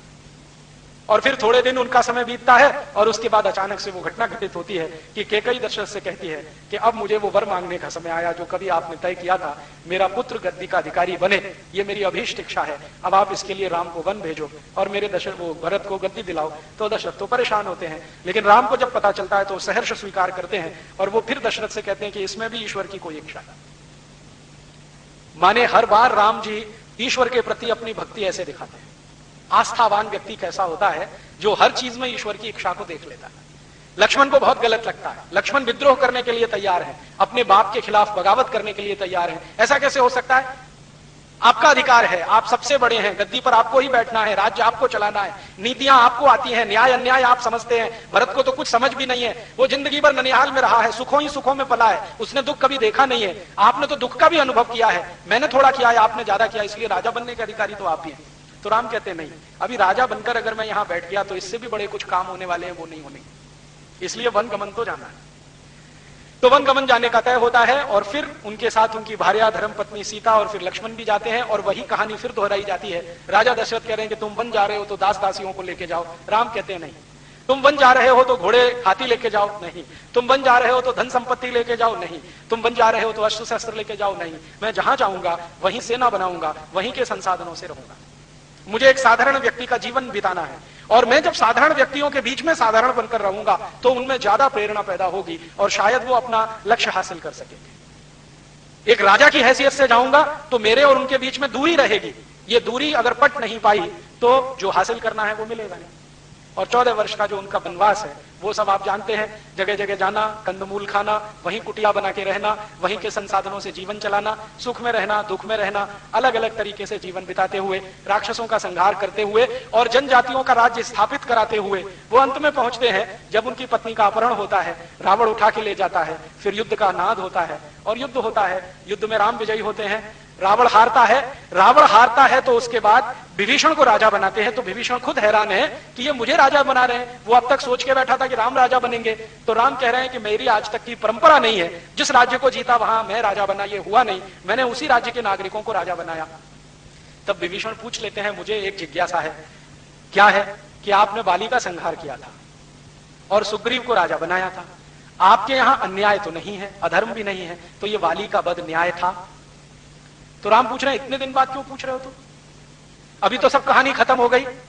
तो वो कह रहे हैं कि अभी तक हिम्मत नहीं पड़ी पूछने की। क्यों नहीं पड़ी? तो वो कह रहे हैं कि सुग्रीव आपका सहयोगी है और उसके सामने मैं ये पूछूं तो मुश्किल हो जाएगी, हो सकता है आपके और सुग्रीव के बीच में मनभेद हो जाए, मतभेद हो जाए। हमारा लक्ष्य रावण को खत्म करना था, वो आपको पहले पूरा करना था, अब प्रश्न पूछ रहा हूं। तो राम कहते हैं कि देखो, बाली अधर्मी ही था, धर्मी नहीं था। कैसे अधर्मी था? तब वो सुग्रीव को कहते हैं कि कहानी सुनाओ बाली की। क्या क्या किया था उसने तुम्हारे साथ? तो सुग्रीव कहता है कि मैं और बाली दोनों सगे भाई थे, और बाली हर समय मेरा अपमान करता था, बार बार मेरी पत्नी का अपमान करता था। मेरा और मेरी पत्नी का अपमान करना इतना ही नहीं, राज्य के विद्वानों की पत्नियों का और पतियों का भी अपमान करता रहता था। रावण के जैसा बनने की कोशिश करता रहता था, जैसा शोषण रावण करता है वैसा ही उसके मन में था। ये सब कहानी जब वो सुनते हैं सुग्रीव के मुंह से, तब विभीषण समझते हैं हाँ बात तो आपकी सही है, तो अधर्मी ही था। तो राम ने कहा कि मैंने उसको मारने का संकल्प किया था, लेकिन बाली के लिए नहीं, सुग्रीव के लिए। अगर सुग्रीव को राजा बनाना है तो बाली को हटाना बहुत आवश्यक था, और बाली को नहीं हटाता तो वो सुग्रीव को मार डालता, और सुग्रीव अगर मर जाता तो हनुमान के रहने का स्थान नहीं रहता किष्किंधा में। और हनुमान तो भगवान के भेजे हुए कोई दूत हैं, जिनके हाथों कोई बड़े काम इस देश में होने वाले हैं, इसलिए इनका बचना बहुत जरूरी था। आपको मालूम है किष्किंधा राज्य का जो मालिक था बाली, उसने ऐलान कर दिया था कि मैं इनमें से किसी को नहीं रहने दूंगा, ना सुग्रीव को, ना हनुमान को, ना नल और नील को। तो राम कहते हैं ये नल नील भी भगवान के भेजे हुए हैं, इनके हाथों कोई विशेष काम होना था। आप जानते हैं बाली के हाथों अगर ये मारे गए होते तो भारत में बहुत सारा इतिहास लिखने से भारत वंचित हो गया होता। हनुमान के बारे में अगर ये हम कभी कल्पना करें कि बाली ने उनको मरवा दिया होता, तो हनुमान का जो सबसे बड़ा हमारे देश के और लोगों के सामने चरित्र आता है वो ये कि वो भारत के नागरिकों को भारत की जड़ी बूटियों से परिचित कराने वाले आदि वैद्य। क्योंकि मालूम ही नहीं था भगवान श्री राम को कि लक्ष्मण को अचेत अवस्था आई है, मूर्छा हुई है, तो कौन सी जड़ी बूटी लगेगी। वैद्य सुषेण थे, उन्होंने हनुमान जी को समझाया कि वहां वहां जाओ, वहां से कुछ ले आओ। तो हनुमान जी ने कहा हो सकता है एक दो जड़ी बूटी से काम ना चले, तो पूरा पर्वत ही उठा के लाए, और उन जड़ी बूटियों का परिचय श्री राम को कराया, लक्ष्मण को कराया और पूरी सेना को कराया। तो राम कहते हैं कि ये काम वंचित हो जाता। नल नील का पूछा तो उन्होंने कहा ये नल नील तो अद्भुत है दोनों। क्या किया है नल नील ने? राम के साथ रह के नल नील ने सबसे बड़ा काम किया है कि राम की सेना को रावण के राज्य में पहुंचाने के लिए पुल बनाया है। अब तक तो हम सब ये मानते थे कि ये रामचंद्र जी की सेना जो रावण के राज्य में पहुंची उसके लिए कोई पुल बना तो बना होगा, हमारे दिमाग में नहीं बैठता था, कल्पना नहीं आती थी। लेकिन अब अमेरिका की सबसे बड़ी वैज्ञानिक संस्था नासा ने उस पुल के चित्र निकालकर जब सबको दिखाए और उसकी कार्बन डेटिंग हुई तो पता चला कि वो पुल 5,13,000 और कुछ 100 वर्ष पुराना है, और भगवान श्री राम का रावण से युद्ध भी उतना ही पुराना है। तो सिद्ध हो गया कि ये पुल उनके समय में बना। और श्री राम विभीषण को कह रहे हैं कि देखो मुझे नहीं आता पुल कैसे बनाया जाता है, ये नल नील दोनों जानते हैं। माने आज की भाषा में कहूं तो नल और नील दोनों कंस्ट्रक्शन के बहुत बड़े इंजीनियर जो पुल बनाया। और पुल भी कैसा बनाया? पत्थरों का पुल समुद्र के बीच में। कभी कल्पना काम ना करे किसी की ऐसा। अब समुद्र में पत्थरों को डुबोना, तो नाव पे पत्थरों को रखना और नाव में किसी तीर को मार के उसको डुबो देना, ये काम वो कर रहे हैं भगवान श्री राम के साथ। तो पत्थरों को डुबोते डुबोते डुबोते डुबोते फिर एक ऊंचाई तक लाए हैं, फिर कंस्ट्रक्शन हुआ है। और उस पुल का कंस्ट्रक्शन पत्थर और पत्थर को जोड़ने वाले चूने के साथ इतना मजबूत बन गया है कि आज तक वो सुरक्षित है। 5,13,000 साल पुराना पुल सुरक्षित है, जो कभी भारत में नल नील ने भगवान श्री राम के लिए बनाया। और अब अमेरिका के वैज्ञानिक मानते हैं कि हाँ भारत का साइंस और टेक्नोलॉजी कोई बहुत ऊंची चीज रही होगी, नहीं तो कैसे संभव है पत्थरों से समुद्र के बीच में पुल बनाना। नदी पे पुल बनाना तो समझ में आता है क्योंकि नदी की गहराई निश्चित होती है, समुद्र की गहराई ही निश्चित नहीं है। कभी कहां पर 100 किलोमीटर गहरा हो सकता है, कभी कहां पर 40 किलोमीटर, कभी कहां पर 200 किलोमीटर गहरा हो सकता है। इतने गहरे समुद्र में पुल बांध दिया। और वो पुल के फोटोग्राफ्स मैंने देखे, मेरे पास मेरे कंप्यूटर में वो पड़े हुए हैं, बहुत अच्छे से फीड किए हुए हैं। कभी मौका मिला तो एलसीडी प्रोजेक्टर की मदद से आपको दिखाऊंगा कि कैसे एक पत्थर को दूसरे से जोड़ा गया है। उसके अंदर के जो चित्र निकाले हैं ना पुल के, पत्थरों को एक दूसरे से जोड़ा है, बीच में चूना लगा के, लेकिन पत्थर खिसक ना जाए तो लोहे की कील लगी हुई है दोनों तरफ जोड़ने के। ये विज्ञान उस समय था हमारे देश में। और पुल को ऊपर से जब देखते हैं ना, सैटेलाइट से उसके सारे पिक्चर निकाले गए हैं, शायद दैनिक भास्कर अखबार में छप भी चुके हैं, कोई मुझे कल बता रहा था, मेरे पास तो उसके ओरिजिनल फोटोग्राफ्स हैं। तो वो फोटोग्राफ्स जब ऊपर से हम देखते हैं ना, तो पुल साफ दिखाई देता है कि वो ऐसे जेड शेप में बना हुआ है, स्ट्रेट लाइन नहीं है, एक रेखीय रेखा में पुल नहीं है, ऐसे है फिर ऐसे है फिर ऐसे है फिर ऐसे है फिर। बहुत दिन में सोचता रहा कि ऐसा पुल नल नील ने कैसे बनाया और क्यों बनाया, क्यों बनाया, जरूरत क्या थी। जैसे आजकल डैम बनाते हैं ना, डैम एक तरह का पुल ही होता है, तो सीधी लाइन में बना दिया। तो शायद भारत की तकनीकी नहीं है कि सीधी लाइन में पुल बनाया जाए, ये यूरोप की टेक्नोलॉजी है कि वहां पुल बनाने का काम जो शुरू हुआ है यूरोप में 18वीं शताब्दी से, वो सीधी रेखा में है। भारत में शायद हो नहीं सकता, समुद्र में तो बिल्कुल असंभव है, क्योंकि एक रेखीय पुल अगर होगा, लीनियर होगा, एक ही लाइन में होगा, तो उस पर पानी का दबाव सबसे ज्यादा पड़ेगा। क्योंकि समतल चीज होती है ना तो उस पर दबाव ज्यादा होता है, पानी का दबाव ज्यादा आएगा तो टूट जाएगा, तो 5,13,000 साल थोड़ी टिक पाएगा। तो नल नील की अकल देखो कि जो दबाव पानी का पड़े उसको एक दूसरे पर डिस्ट्रीब्यूट कर दो, एक ही स्थान पर पूरा दबाव ना पड़े, इसलिए उसको जेड शेप दे दिया। और आज के जमाने के जो हाइड्रोलिक्स के बड़े वैज्ञानिक हैं, जो जल विज्ञान के बड़े वैज्ञानिक हैं, उनसे मैं कहता हूं कि जरा इस डिजाइन की कल्पना करो, तो वो एक ही शब्द कहते हैं, अद्भुत। वो ये कहते हैं कि 5,13,000 साल पहले कोई दो व्यक्ति ऐसे हुए जिनको ये कल्पना थी, इसका माने कोई बहुत बड़े वैज्ञानिक रहे होंगे तभी ये हो सकता है। साधारण लोगों के दिमाग में ये कल्पना नहीं आ सकती कि पानी के प्रेशर को बराबर डिस्ट्रीब्यूट करना है और उसमें शेप जेड का देना है ताकि वो ज्यादा दिन सुरक्षित रहे। पहले जब हम चर्चा करते थे हमारे कुछ आधुनिक पढ़े लिखे मित्रों के साथ, तो वो ये कहते थे कि भारत बहुत महान था, सुना है, लेकिन इसकी महानता क्या थी वो अब दिखाई देती है। ये महानता थी 5,13,000 साल पहले इस तरह के पुल का डिजाइन कर देना और वो इतने साल तक लगातार टिके रहना, उसके बीच में कहीं क्रैक भी नहीं है। जो सैटेलाइट ने फोटो निकाले हैं ना इमेज, कहीं भी क्रैक नहीं है। अब वो तो भला हो हमारे दक्षिण भारत की वो जयललिता का, जिसने अभी जिद पकड़ ली थी कि इस पुल को तोड़ ही देना है क्योंकि ये चेन्नई के रास्ते आने वाले बड़े जहाजों को रुकावट पैदा करता है। उसके खिलाफ एक बड़ा अभियान चला। अच्छा हुआ जयललिता अपने पद से निकल गई तो वो पुल बच गया, नहीं तो वो तोड़ने की तैयारी में थी। तो नेता कैसे हैं हमारे, इससे अंदाजा लगा लो। और राम के जमाने में कितनी मेहनत से बना होगा उसका अंदाजा लगा लो। इस तरह की क्वालिटी उस समय के काम में। और फिर अब समझ में आता है कि अगर ये पुल सत्य था तो सब कुछ सत्य रहा होगा। अब तक हमारे देश में कुछ ऐसे इतिहासकार हुए हैं जो वामपंथी मानते हैं अपने को, लेफ्टिस्ट मानते हैं, वो मानते ही नहीं है कि भगवान राम की कहानी कोई सत्य है। वो ये कहते हैं ये हाइपोथेसिस है। हाइपोथेसिस माने कल्पना में गढ़ी गई है। हाँ, अभी भी वो यही मानते हैं कि काल्पनिक है। और अभी ये जो पुल का हो जाना और उसके समय का वही निकल के आना जो राम का समय है, अब ये सिद्ध कर देता है कि ये सत्य है, इसमें काल्पनिकता कुछ नहीं। और अगर इसी विषय पर आगे हम खोज करें तो बहुत कुछ ऐसा निकल आएगा, क्योंकि वैज्ञानिकों ने अब यह माना है कि यह पुल नीचे जो गया है इसके साथ पूरी सभ्यता नीचे गई होगी। सब कुछ नीचे चला जाता है कि नहीं? हो सकता है भगवान श्री राम के जाने के बाद और आज तक 20 85 सुनामी आए हो और ये नीचे जाता गया और आज 40-50 किलोमीटर नीचे स्थिर हो गया। और वो पुल अकेला ही नहीं गया होगा, हो सकता है लंका चली गई हो उसके साथ पूरी की पूरी नीचे। द्वारका के बारे में तो वैज्ञानिकों ने सिद्ध ही कर दिया है कि जी पूरी द्वारका तो चली गई थी, जो अभी भी मिलती है समुद्र के नीचे। तो हो सकता है लंका भी चली गई हो, क्योंकि सुनामी आने के पहले तो मेरी भी कल्पना काम नहीं करती थी कि ये नीचे गई कैसे होगी। लेकिन जो सुनामी में मैंने मेरी आंखों से देखा है 20-20 मंजिल बिल्डिंग नीचे चली गई, तो ये भी चला गया होगा। और पता नहीं पिछले इतने लाख वर्षों में कितने बार सुनामी आई है, कोई कैलकुलेशन नहीं है, तो उसमें गया होगा। अब उस डूबी हुई सभ्यता पर कोई काम करे, कुछ करोड़ों रुपए के बजट इस पर निकले, तो और भी बहुत कुछ निकल आएगा। क्योंकि ये पुल अकेले में नहीं है, इस पुल की कई विशेषताएं हैं। नल और नील को राम पूछ रहे हैं कंब रामायण में कि तुमने पुल निर्माण की जो डिजाइन बनाई है जरा मुझे दिखाओ। तो नल नील कहते हैं कि डिजाइन हमने जो बनाई है वो हम आपको जरूर स्पष्ट करेंगे कि ये क्या डिजाइन है। तो वो कह रहे हैं कि इस पर से अपनी सेना तो जाएगी, दुश्मन की सेना इस पर से इधर नहीं आ पाएगी, ऐसा डिजाइन हमने बनाया। अपनी सेना तो जाएगी, दुश्मन की सेना इधर नहीं आ पाएगी। तो राम पूछते हैं इसमें क्या ऐसी खास बात है, दुश्मन की सेना नहीं आ पाएगी, हमारी चली जाएगी। तो कहते हैं अपनी सेना में ज्यादातर बंदर है और बंदर वजन में बहुत हल्के होते हैं और इनके शरीर का सारा वजन पैरों पे नहीं आता है, 4 पैरों पे आता है, वो डिस्ट्रीब्यूट हो जाता है, इसलिए इनका जाना तो आसान है। और रावण की सेना में सब 2 पाए हैं, हमारी सेना में सब 4 पाए हैं। तो ये जो 4 पाए हैं इनका चला जाना बहुत आसान है, ये 2 पाए अगर आए तो ये पुल डुबो देगा उनको, ये पक्का है, हमने ऐसी डिजाइन की है। इतना माइक्रो लेवल का कैलकुलेशन करके डिजाइन की है। मैं इंजीनियरिंग का विद्यार्थी हूं इसलिए इस बात को समझ सकता हूं कि 4 पायों का जो वजन होता है वो जब डिस्ट्रीब्यूट होता है और 2 पायों का जो वजन होता है जब डिस्ट्रीब्यूट होता है तो धरती पर भार 2 पाए का ज्यादा होता है, 4 पाए का बहुत कम होता है। और बंदर दुनिया में अद्भुत 4 पाया है जिसका वजन सबसे कम पड़ता है। बंदर के अलावा जितने 4 पाए हैं, जैसे शेर है, चीता है, बब्बर शेर है, भालू है, इनका वजन बहुत बहुत है, कई गुना ज्यादा है।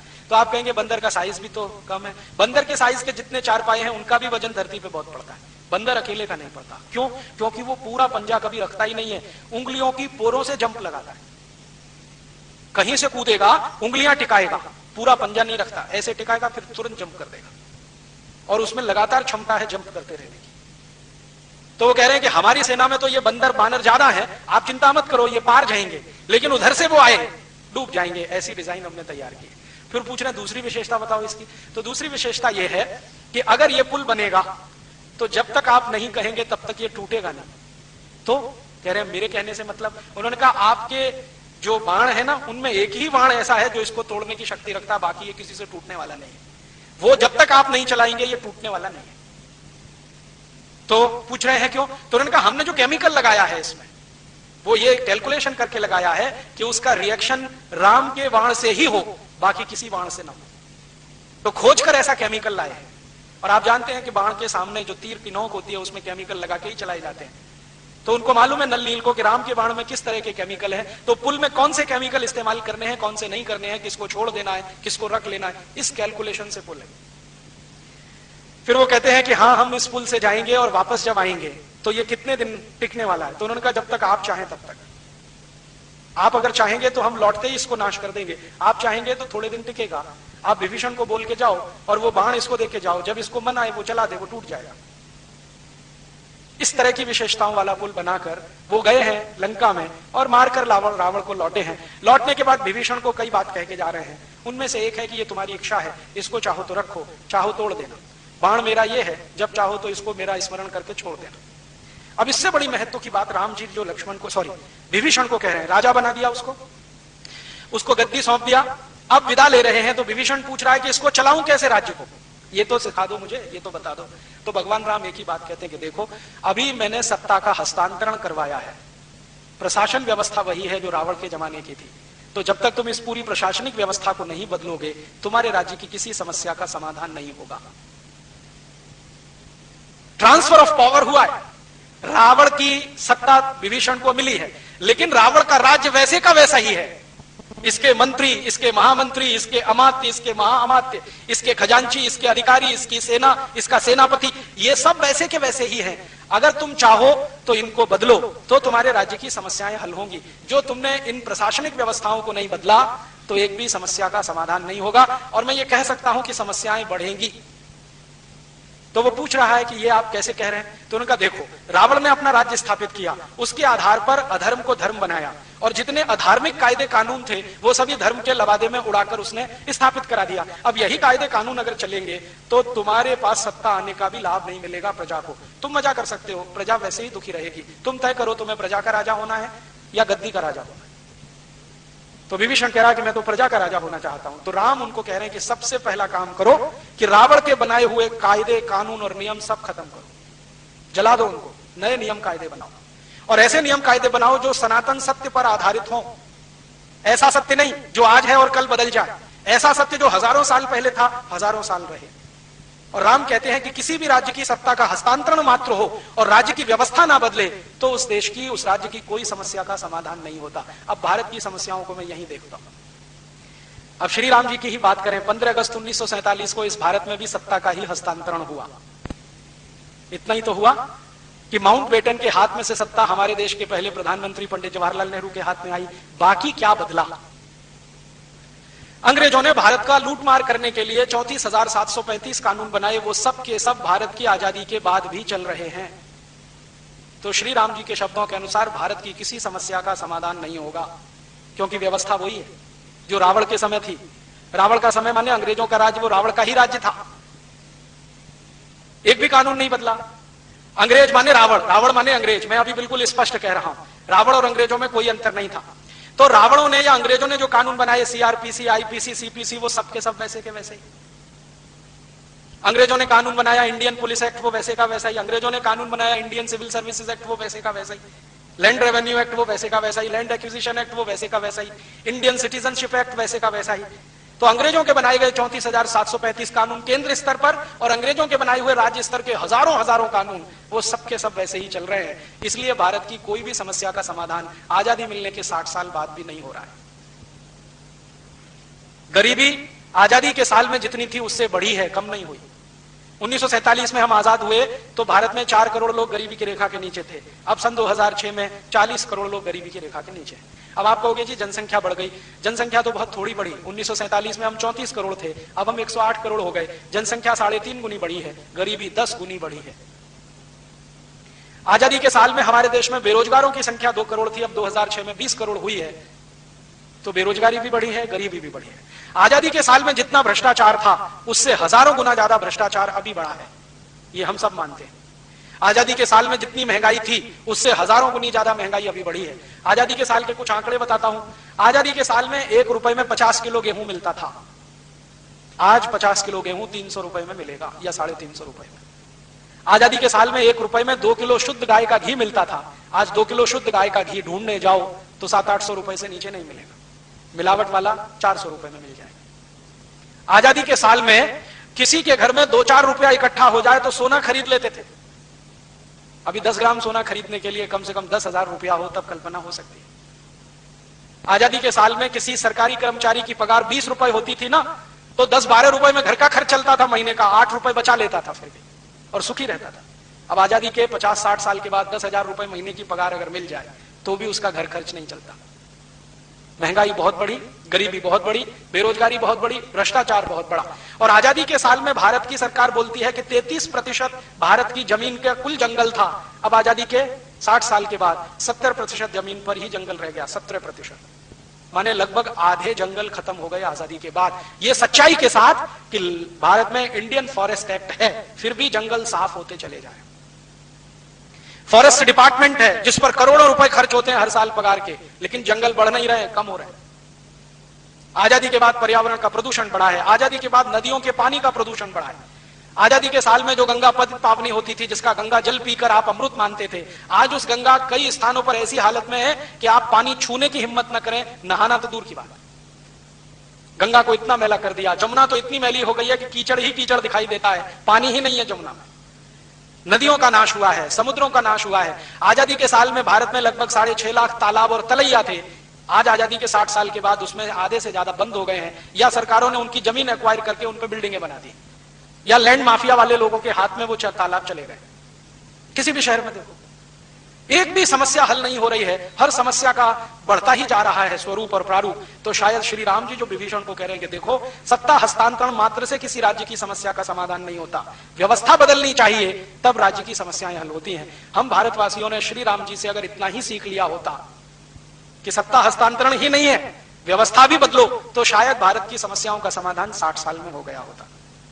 और अब श्री राम जी की कथा पढ़ के बार बार मुझे ये स्पष्ट हो गया है कि भारत की कोई भी समस्या का समाधान करना है तो सत्ता बदलने से नहीं होगा, व्यवस्था बदलने से होगा। हम एक पार्टी को चुनकर लाएं, उसको हटाकर दूसरी को बिठाएं, दूसरी को हटाकर तीसरी को बिठाएं, तीसरी से चौथी को लाएं, कुछ होने वाला नहीं। बड़े बड़े महान लोगों को प्रधानमंत्री बनाएं, कुछ होने वाला नहीं। जब तक व्यवस्था नहीं बदलेगी, कितना ही अच्छा कोई प्रधानमंत्री आप बिठा दो, उसमें से कुछ निकलना नहीं है। क्योंकि ये मैंने नहीं कहा, लाखों साल पहले श्री राम जी बोलकर गए विभीषण को कि देखो यही होता है। तो अब राम राज्य की बात अगर हम करें कि राम का राज्य स्थापित करना है, तो पहला ही सूत्र शुरू होगा कि भारत का व्यवस्था परिवर्तन करना होगा, तब भारत में राम राज्य आएगा। नहीं तो ये रावण राज्य ही चलता जाएगा जो अंग्रेजों ने चलाया था। अब वही काले अंग्रेज चलाएंगे, इतना ही अंतर है। पहले गोरे अंग्रेज चलाते थे, अब काले अंग्रेज, रावण राज्य तो वही चल रहा है। अभी इसके बाद आखिर में मैं श्री राम जी की कथा के एक ऐसे अंश पे आता हूं जो बीच का अंश है, लेकिन मैंने जानबूझ के अंत के लिए रखा उसको। राम जी की कथा में एक स्थान पर ऐसा है कि जब वो वन चले गए और उनके पिताजी का स्वर्गवास हो गया, तो उनके छोटे भाई भरत राम जी के पास आए और उनको कहें कि चलो भाई वापस आपकी गद्दी आप संभालो, पिताजी का स्वर्गवास हो गया है। तो राम और भरत का संवाद है। और मेरा मानना यह है कि भारत की सभी राम कथाओं का सबसे केंद्रीय स्थान अगर कोई है तो राम भरत संवाद है। इसमें आप सब कुछ समझ सकते हैं, पूरी दुनिया, पूरा ब्रह्मांड, पूरी व्यवस्थाएं सब इसी में समाहित है। भरत राम का संवाद अगर रामचरितमानस में पढ़ना हो तो अयोध्या कांड में है, वाल्मीकि रामायण में पढ़ना हो वहां भी है, रघुवंशम जो कालिदास की सबसे सुंदरतम कृति है उसमें एक सर्ग है, 12वें नंबर का सर्ग, उसमें भरत राम संवाद है। और 12वें सर्ग का एक उपसर्ग है जिसको श्री कालिदास ने नाम दिया है कश्चित सर्ग। अद्भुत है, कंबन रामायण में बहुत विस्तार से है, कालिदास का रघुवंशम उसमें बहुत विस्तार से है, रामचरितमानस में थोड़ा संक्षेप में है, वाल्मीकि रामायण में भी थोड़ा विस्तार है। ये जो सर्ग है अद्भुत है। मैं मानता हूं रामकथा का इससे अच्छा कोई दूसरा वो नहीं है, हिस्सा नहीं है। इसमें राम को जब मिलने के लिए भरत आते हैं और बताते हैं पिताजी की मृत्यु हो गई है और राज्य को अब चलाना मेरे लिए तो मुश्किल है, आपको वापस चलना पड़ेगा। तो राम जी उनसे कई प्रश्न पूछ रहे हैं और वो सारे प्रश्न हमें बताते हैं कि राम राज्य कैसा होता है। और महात्मा गांधी ने इसी राम राज्य की बात कही है। राम राज्य है क्या? तो भरत आए, कुशल क्षेम पूछा, गले मिलकर रोए, वगैरह वगैरह सब हो गया। फिर शांति के साथ बैठे हैं भरत, और राम जी का पहला प्रश्न जो भरत को है वो ये कि भरत, तुम जिस राज्य से आए हो, अयोध्या का राज्य, तुम कहते हो वो राम का राज्य है, माने मेरा राज्य है, अर्थात राम राज्य है। तो मैं तुमसे पूछता हूं कि इस राज्य को चलाने के लिए तुम्हारी जो नीति, नियम, कायदे, कानून है, उनके बारे में कुछ प्रश्न करता हूं। तुम उनका उत्तर अगर हाँ में देते हो तो मैं मानूंगा कि वो राम राज्य है, और ना में दे रहे हो तो मैं नहीं मानता कि वो राम राज्य है। तो भरत कह रहे हैं आप प्रश्न पूछिए, जितनी मेरी हैसियत है, क्षमता है, मैं दूंगा। तो पहला ही प्रश्न श्री राम जी पूछ रहे हैं भरत से। वो पूछ रहे हैं कि क्या तुम अपने राज्य के आचार्यों का, वैद्यों का, गुरुओं का, पुरोहितों का और अग्रजों का ऐसा ही सम्मान करते हो जैसा मैं करता था?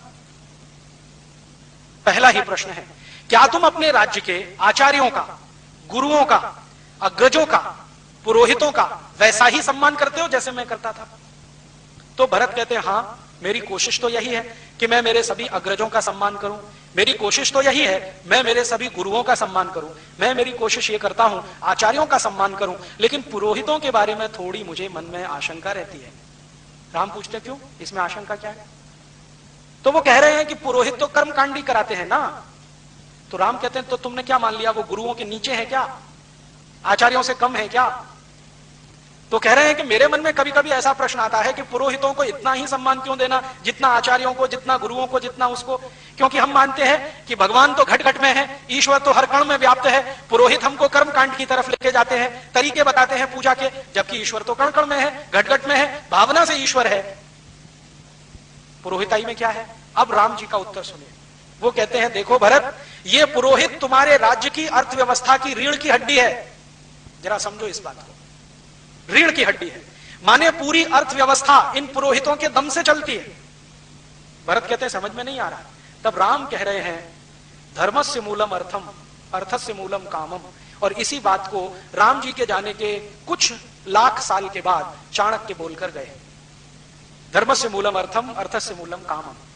पहले मुझे ऐसा लगता था, जब तक मैंने कम रामायण नहीं पढ़ी और ये रघुवंशम नहीं पढ़ा, तो मैं मानता था कि धर्मस्य मूलम अर्थम, अर्थस्य मूलम कामम, इसके मूल प्रणेता चाणक्य हैं, जो बड़े अर्थशास्त्री रहे इस देश में। लेकिन अब पता चला है कि चाणक्य से लाखों साल पहले रामचंद्र जी ये कह रहे हैं भरत को, धर्मस्य मूलम अर्थम। वो कहते हैं कि देखो, धर्म के मूल में अर्थ है। अगर तुम्हारी अर्थव्यवस्था मजबूत है तो धर्म मजबूत होगा, और अर्थव्यवस्था को मजबूत करने में पुरोहितों का सबसे बड़ा योगदान है। तो फिर भी भरत को समझ में नहीं आ रहा है। तो रामचंद्र जी और उदाहरण देके कहते हैं कि देखो पुरोहित क्या करता है। पुरोहित पूजा करवाता है, तो पूजा करवाता है, तो पूजा करवाता है वो तो किसी कथा की, सत्यनारायण की, या जो भी करवाता है, लेकिन एक लिस्ट बनवाता है कि 10 घड़े ले आना, एकदम कोरे होने चाहिए, 20 मीटर कपड़ा ले आना, एकदम नया होना चाहिए, इतनी चूड़ियां ले आना, बिना पहनी हुई होनी चाहिए, 10 किलो घी ले आना, ये सामग्री ले आना, ये लकड़ियां ले आना, ये बांस मंगा लेना, ये ऐसा कर लेना, वैसा। मैंने एक बार वो लिस्ट देखी तो कम से कम 108 चीजें रहती हैं उसमें। सिंदूर ले आना, गुड़ ले आना, कलावा ले आना, ये कर लेना, वो कर लेना। तो राम समझा रहे हैं कि देखो, जो आदमी पूजा तो भगवान की कराएगा, वो तो भावना से भी हो सकती है, लेकिन जानबूझकर वो इतनी चीजें मंगाएगा क्योंकि कारीगर जो इन चीजों को बना रहे हैं वो बिकना भी तो चाहिए। उस दिन मेरे समझ में आया श्री राम जी की परिभाषा कि पुरोहित मार्केटिंग मैनेजर होते हैं। अब समझ में आया, इनसे बड़ा मार्केटिंग मैनेजर कौन होगा। अब देखो, वो कह रहे हैं घड़े ले आना, कोरे लाना, तो कुम्हार का काम बढ़ा कि नहीं, घड़े बिके उसके। फिर घड़े पे ढकने के लिए ढक्कन और ले आना, तो कुम्हार का काम और बढ़ा, बिक्री हुई। फिर कहते हैं सकोरे ले आना, कुल्लड़ ले आना, तो उसमें प्रसाद रखेंगे, तो ऐसे करेंगे तो मिट्टी में पवित्रता होती है। पवित्रता तो सभी चीजों में होती है, लेकिन मिट्टी के ये नए नए बर्तन अगर कोई पूजा में लाएगा और ऐसी रोज सैकड़ों पूजाएं होती जाएंगी, तो कुम्हारों का काम जिंदगी भर चलता रहेगा। तो कारीगरों को जिंदा रखना है तो वो पुरोहित ही है। वो नए नए कपड़े मंगाते हैं तो जुलाहों का काम चलेगा, बुनकरों का काम चलेगा, धुनकरों का काम चलेगा। वो नए नए कुछ मान लीजिए बांस मंगवा लीजिए तो बांस के कारीगरों का काम चलेगा।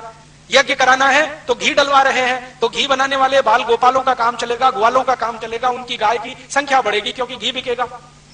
और घी को जला के फूंक देना है ताकि नया घी हमेशा बनता रहेगा। ये तो बहुत दूर की कोई बात है। तो राम जब इसको बहुत विस्तार से समझाते हैं तब भरत कहते हैं क्षमा करना भाई, मुझे ये समझ में नहीं आता था। अब पता चल गया है कि पुरोहित राज्य व्यवस्था के अर्थ को संभालते हैं, इसलिए वो भी आचार्य और गुरु के समकक्ष है। तो राम कहते हैं कि देखो, कभी कभी ऐसा हो जाए कि गुरुओं का सम्मान कुछ कम हो, आचार्यों का कम हो या किसी का, लेकिन पुरोहितों का कम नहीं होने देना कभी, क्योंकि ये है तो राज्य की अर्थव्यवस्था है। अर्थव्यवस्था मजबूत है तो धर्म टिकाओगे, धर्म टिकेगा तो राज्य आगे बढ़ेगा। हमारी आंखें खोलने वाला है ये कॉन्सेप्ट। आज तक हमारे देश में पुरोहितों को गाली देने का काम हमारे आधुनिक पढ़े लिखे लोगों ने बहुत किया है कि ये पोंगापंथी हैं, ढपोर शंखी हैं, ऐसे शंख बजा देते हैं, वैसे घंटा बजा देते हैं। ये हमको इतना ही दिखाई देता है, इसके आगे का कुछ दिखाई नहीं देता कि वो कितनी बड़ी इकोनॉमी चला देते हैं। और राम आगे का प्रश्न पूछ रहे हैं कि जिन पुरोहितों का तुम सम्मान करो, ध्यान ये रखना कि वो पैसे के लिए कुछ ना करते हो। माने राइडर लगा दिया उन्होंने। एक पुरोहित ऐसे हैं जो पैसा लेके पूजा कराते हैं। राम कह रहे हैं अगर ऐसे पुरोहित हैं तो उनका सम्मान करने की जरूरत नहीं है, क्योंकि जो ज्यादा पैसा देगा उसी का माल बिकवाएंगे फिर तो। इसलिए पुरोहित उन्हीं का सम्मान करना है जो पैसा खुद न लेते हो और कारीगरों का माल बिकवाने में मदद करते हो। तो बिना पैसे लिए जो पूजा कराए वो पुरोहित है, पैसे लेकर जो कराए राम उसको अच्छा नहीं मानते। तो अगला ही प्रश्न वो कहते हैं कि क्या तुम्हारे राज्य के पुरोहित पैसा लेके पूजा कराते हैं? अगर कराते हैं तो उनको किनारे रखो। तो भरत कह रहे हैं कि हाँ, मैं अभी लौटकर ऐसी ही व्यवस्था करूंगा कि वो बिना पैसे के पूजा कराएं। तो राम कहते हैं कि पुरोहित को तो, अब वो पुरोहित के लिए कह रहे हैं, पुरोहित को तो जिस घर में पूजा करानी है वहां का पानी भी ग्रहण नहीं करना चाहिए, क्योंकि जो बड़ा काम वो करने जा रहा है अगर उस घर का पानी ही पीने लगे, खाना ही खाने लगे तो लालच भाव आएगा और वो अपनी पुरोहिताई से च्युत हो जाएगा। अब जरा इसको समझें थोड़े विस्तार में कि पुरोहित अगर पूजा करवाने वाले के घर खाना ना खाए, पानी ना पिए, अंग्रेजों ने इसी को प्रचार किया कि ये छुआछूत मचाते हैं, पानी भी नहीं पीते उसके घर का। मूर्ख अंग्रेजों को पता नहीं था कि वो श्री राम की कही हुई बात का पालन करते हैं, जिसके घर पूजा करानी है उसके घर पानी भी नहीं पीना, पानी कहीं और जाके पीना।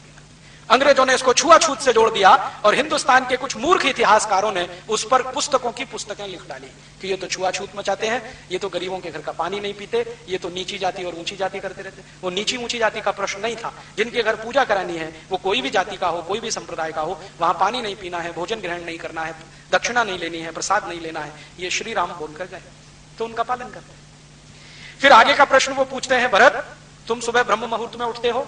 कहते हैं हाँ उठता हूं। फिर वही काम करते हो जो मैं करता था? प्रजा के बीच में जाते हो, वहां जाके उनका दुख दर्द सुनते हो, उनका हालचाल लेके आते हो, लौट कर आकर अपने मंत्रिमंडल की मीटिंग बुला के उसमें बहस करते हो कि नहीं करते हो? तो भरत कहते हैं कि हाँ मैं नियमित रूप से करता हूं, लेकिन कोई कोई दिन प्रमाद आ जाता है और मैं सुबह नहीं उठ पाता हूं, क्योंकि मेरे पुराने कुछ संस्कार हैं जो नाना के यहां से आए हैं, तो उनके चलते कभी कभी होता है। तो राम कहते हैं कि ऐसे राजा को प्रमाद करना ठीक नहीं है। अब तुम राजा हो, सुबह ब्रह्म मुहूर्त में उठना और बिना किसी कॉमा फुल स्टॉप के अवरोध के राजा को प्रजा के बीच में जाना, दुख दर्द सुनना। तो वो कहते हैं कि तब तुम राम राज्य के अधिकारी हो। तो राम राज्य की परिभाषा है कि राजा हमेशा प्रजा के बीच में सुबह सुबह जाए। भारत का कौन सा प्रधानमंत्री जाता है कोई जो रोज प्रजा के बीच में जाए और उनका दुख दर्द सुन के आए? गलती से कभी हेलीकॉप्टर में बैठ के आ जाता है बाढ़ राहत का काम देखने के लिए, जो दिखाई नहीं देगा इतनी ऊंचाई से। हाँ, अभी मैंने सुना कि राजस्थान में 100 साल का रिकॉर्ड टूटा है बाढ़ का। तो यहां के जो राजा है ना, मुख्यमंत्री कहना चाहिए राजा, वो हेलीकॉप्टर में बैठ के ऐसे ऐसे स्थानों पर गए जहां बाढ़ ही नहीं आई थी। तो पत्रकार को पूछा गया भाई तुम भी तो बैठे थे मुख्यमंत्री के साथ? तो उसने कहा बैठा तो था, तो तुमने क्यों नहीं बताया? तो उन्होंने कहा जो बताने के लिए कहा गया उतना ही बताया। तो क्यों गए थे ऐसे इलाके में? तो मजा करने के लिए गए, बाढ़ राहत तो दूर है। तो हमारे मंत्री महोदय, मुख्यमंत्री महोदय, प्रधानमंत्री महोदय, राज्यपाल महोदय प्रजा के बीच में तो नहीं जाते, उड़न खटोले पे बैठे रहते हैं, कहीं घूम टहल के चक्कर लगा के आ जाते हैं। बाढ़ राहत का काम होता रहता है, साल भर ऐसे ही चलता रहता है। राम कहते हैं कि राजा को हमेशा प्रजा के बीच में सुबह ब्रह्म मुहूर्त में उठ के जाना चाहिए। कौन प्रधानमंत्री ब्रह्म मुहूर्त में उठता है हिंदुस्तान का? पता नहीं कितने प्रधानमंत्री हैं जो रात भर दारू पीते हैं, सवेरे उठने का तो प्रश्न ही नहीं है। ब्रह्म मुहूर्त में कैसे जाएंगे लोगों के बीच में? कितने मुख्यमंत्री हैं जो दारू में ही डूबे रहते हैं। फिर वो आगे का प्रश्न पूछ रहे हैं कि तुम्हारे जो एडवाइजर हैं उनमें से किस पर भरोसा करते हो, जो पैसे लेकर काम करते हैं या जो अवैतनिक सेवाएं देते हैं? एडवाइजर दो तरह के, एक तो ऐसे जिनको आप पगार देते हैं राजा की तरफ से, एक ऐसे जो बिना पगार के। तो भरत कहते हैं कि मैं तो ज्यादा भरोसा उन पर करता हूं जो बिना पगार के होते हैं। तो उनका वही सही सलाह देंगे, जो तुमसे धन लेंगे, संपत्ति लेंगे, वो तुम्हारा मूड देखेंगे, तुम क्या चाहते हो वही बोलेंगे। तो आजकल तो हमारे देश में कोई प्रधानमंत्री अवैतनिक सलाहकार रखता नहीं है, सब वैतनिक सलाहकार हैं। मंत्रियों की सुविधाएं सभी सलाहकारों को हैं, तो प्रधानमंत्री को वो ऐसी ही सलाह देते हैं जो प्रधानमंत्री चाहते हैं, वैसे ही देश चलता रहता है। फिर राम जी आगे कह रहे हैं कि जब तुम मंत्रिमंडल की बैठक करते हो तो कोई मंत्री ऐसा तो नहीं कि जो अंदर की बातें बाहर जाके बोलता हो। तो भरत कह रहे हैं कि नहीं, मेरे राज्य में मंत्रिमंडल में तो कोई ऐसा नहीं है। तो राम कहते हैं ध्यान रखना, अगर मंत्रिमंडल के अंदर की बातें बाहर गई तो राज्य तुम्हारा टिकेगा नहीं। आज जरा देख लो, हमारे हिंदुस्तान में कैबिनेट की मीटिंग चल रही होती है, अंदर से कोई आ जाता है और न्यूज़पेपर वालों को बाइट देके चला जाता है कि अंदर ये हो रहा है। फटाक से खबर अगले दिन हेडलाइंस में आ जाती है। फिर सब एक दूसरे पे आरोप लगाते हैं, खबर कहां से लीक हुई हमें नहीं मालूम जी। अभी वो देखा नटवर सिंह का केस, वो पाठक कमेटी की रिपोर्ट लीक हो गई, प्रधानमंत्री कहते हैं मैंने नहीं की, मंत्रिमंडल के लोग कहते हैं मैंने नहीं की, फिर हो कैसे गई लीक? तो राम कहते हैं कि अंदर के कोई फैसले बाहर लीक अगर होते हैं तो ऐसे मंत्रियों को रखना नहीं, तुरंत निकाल के बाहर करना। फिर आगे वो पूछते हैं कि तुम जब भी कोई योजना बनाते हो तो धन की व्यवस्था कैसे करते हो? क्या प्रजा के ऊपर नए टैक्स लगाते हो, नए कर लगाते हो, या अपने राज्य का फालतू खर्च कम करके उससे योजना बनाते हो? तो भरत कह रहे हैं कि मैं कोशिश करता हूं कि मेरे राज्य के फालतू खर्चे कम करूं और उसी से प्रजा के भलाई के काम करूं। नए टैक्स लगाने में मुझे विश्वास नहीं है, क्योंकि आप मानते हो कि ज्यादा टैक्स अच्छे नहीं है। तो राम कहते हैं टैक्स उतना ही की सरकार 12-13 टैक्स लेती थी, आजादी के 60 साल में अब 63 टैक्स हो चुके हैं, और फिर भी वित्त मंत्री का पेट नहीं भरता। हर समय कहते हैं और टैक्स लाओ और टैक्स लाओ। हर दिन उनका स्टेटमेंट रहता है ज्यादा से ज्यादा लोगों को इनकम टैक्स के नेट में फंसाओ, ज्यादा से ज्यादा लोग। 7,50,000 करोड़ रुपए हम हर साल टैक्स में भरते हैं, फिर भी सरकार का पेट नहीं भरता। राम जी कहते हैं कि फालतू खर्चे कम करो, उससे प्रजा का विकास करो। आज की सरकार के 90% खर्चे फालतू खर्चे हैं, ये सरकार खुद कहती है। हमारी सरकार ने एक शब्द विकसित किया है, non planned expenditure, unplanned expenditure, ये सब फालतू खर्चे हैं। फालतू खर्चे माने प्रधानमंत्री की पगार, प्रधानमंत्री का वेतन, प्रधानमंत्री के मंत्रिमंडल का वेतन, राष्ट्रपति का, मुख्यमंत्रियों का, राज्यपालों का, सरकारी अधिकारियों का, कर्मचारियों का, जिससे विकास का कोई काम नहीं होता।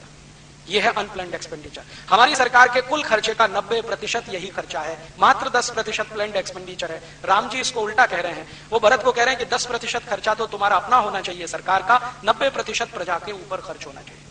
अब श्री राम जी की कल्पना में मैं बजट बना रहा हूं, राम राज्य का बजट, और अगले साल आपको उस पर बात करूंगा कैसा बजट होना चाहिए, जिसमें 10% खर्चा फालतू का हो, सरकार पर हो, 90% खर्चा विकास का हो। तो बजट कैसा होना चाहिए? और वो कह रहे हैं तो बजट तो होता ही होगा, ऐसा तो नहीं है कि उनके राज्य में बजट नहीं होता होगा। तब समझ में आएगा कि राम राज्य का बजट कैसा होता है।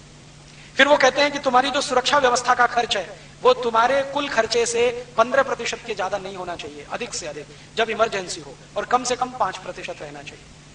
फिर वो आगे कह रहे हैं कि तुम तुम्हारे राज्य के अधिकारी और मंत्रियों में क्वालिटी देखते हो या चापलूसी, गुण देखते हो या उनकी चापलूसी? वो तुम्हारे आगे पीछे हाँ जी हाँ जी हाँ जी हाँ जी करते घूमते रहे, ऐसे लोगों को मंत्री बनाते हो, या जो तुम्हारी गलत को गलत कहें, सही को सही कहें और तुम्हें सही राय दे, ऐसे लोगों को मंत्री बनाते हो?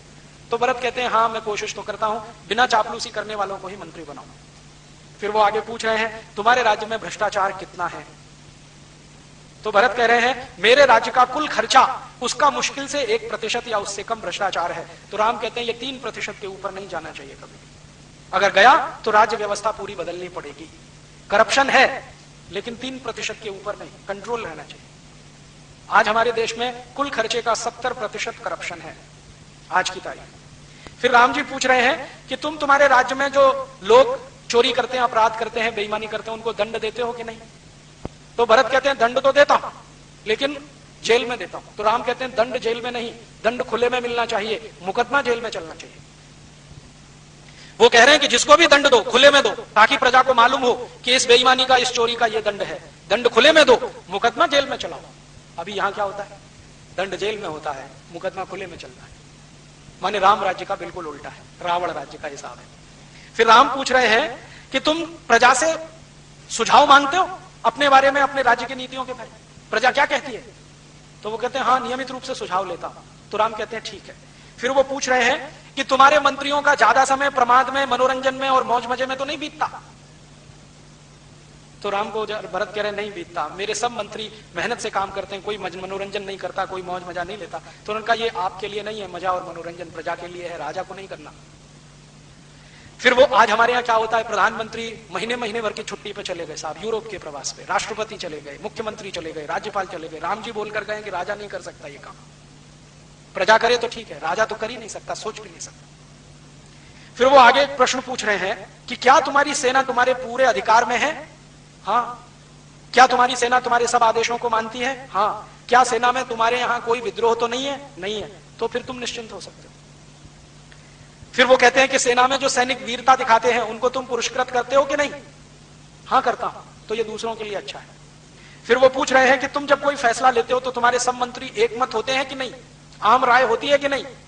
तो भरत कह रहा है कि नहीं, कभी कभी ऐसा भी होता है कि 50 मंत्री एक तरफ होते हैं, 51 एक तरफ होते हैं, या 49 एक तरफ, 51 एक तरफ, तो मैं 51 वालों की बात मान लेता हूं। तो राम कहते हैं ये अच्छा नहीं है, सबको एक राय होना चाहिए, तभी तुम्हारा राज्य ज्यादा दिन टिकेगा। माने 49-51 का राम जी ने रिजेक्ट किया है फॉर्मूला, और हमारी संसद इसी पे चल रही है। जो 51 कह दे वो कानून, जो 49 ना कहे वो कानून नहीं, चाहे वो कितना ही सत्य हो।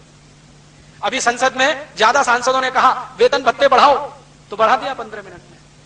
कुछ माइनॉरिटी में थे जिन्होंने मना किया, उनकी किसी ने सुना नहीं। राम जी कहते हैं ये मेजॉरिटी माइनॉरिटी नहीं, एक राय होनी चाहिए, आम राय होनी चाहिए, और जब तक आम राय नहीं बने तब तक फैसला मत करो, बार बार बैठो, बार बार बैठो, बार बार बैठो। हमारे यहां डेमोक्रेसी के सारे प्रिंसिपल तो श्री राम जी तय करके चले गए। अब ये हमारा दुर्भाग्य है कि हमने उनको देखा नहीं। रघुवंशम में पूरे सारे प्रिंसिपल हैं। हमारी सरकार ने अंग्रेजों की नकल करके पार्लियामेंट्री डेमोक्रेसी लाया। जो श्री राम जी के राम राज्य की डेमोक्रेसी ले आई होती तो सभी शहीदों की आत्मा को श्रद्धांजलि हो गई होती। फिर ऐसे ऐसे उन्होंने बहुत अच्छे प्रश्न किए, और ये सारे प्रश्न इतने अद्भुत हैं कि एक एक प्रश्न पर मैं आपसे आधा घंटे 1 घंटे बात कर सकता हूं अगर विस्तार से। लेकिन मैं आपके सिर्फ ध्यान में लाना चाहता हूं कि श्री राम के राज्य की व्यवस्था कैसी है, राम राज्य कैसा है। और राम राज्य कोई कपोल कल्पना नहीं है, ठोस धरातल पर खड़ी हुई एक अवधारणा है जिसमें गणतंत्र है, प्रजातंत्र है। और राम जी ये सब प्रश्नों का उत्तर जब ले लेते हैं भरत से, फिर कहते हैं कि अगर तुम ये सब कर ही रहे हो तो राम राज्य ही चला रहे हो, इसलिए मेरे आने की जरूरत नहीं है, तुम जाओ। मेरी जरूरत तब पड़ेगी जब तुम रास्ते से भटक जाओ। तब वो कहते हैं कि कम से कम आपकी खड़ाऊं तो दे दो, वही ले जाता हूं। तो ठीक है, ले जाओ, लेकिन विचार ये है इसके हिसाब से राज्य चलाओ, इससे अलग मत जाओ। तो गांधी जी बार बार जो राम राज्य की कल्पना कर रहे हैं वो यही कल्पना है। और मैंने कोशिश किया है कि ये राम राज्य की कल्पना जो छुपी पड़ी, क्योंकि इस पर बात नहीं हुई है, चर्चा नहीं हुई है, मैंने तो जितने रामकथा कहने और कहलवाने वाले लोग हैं सबसे बात की, किसी ने मुझे संतुष्ट नहीं किया, हर जगह निराशा मिली। वो राम के दूसरे दूसरे रूपों की बहुत चर्चा करते हैं। राम बड़े कोमल हैं, राम बड़े दयालु हैं, उनकी आंखें बहुत सुंदर हैं, उनके हाथ बहुत सुंदर हैं, और अजान बाहु हैं, और इन वर्णों में वो घंटों घंटों निकाल सकते हैं, आपको रुला सकते हैं, हाँ आपके साथ वो भी रो सकते हैं। लेकिन राम की जिंदगी का जो असली कर्म है उस पर बात ही नहीं करते, बात ही नहीं करते। कई रामकथा सुनाने वालों के यहां मैं चुपचाप जाके बैठा हूं कि अब कहेंगे, अब कहेंगे, अब कहेंगे, अब कहेंगे, लेकिन बात ही नहीं आती।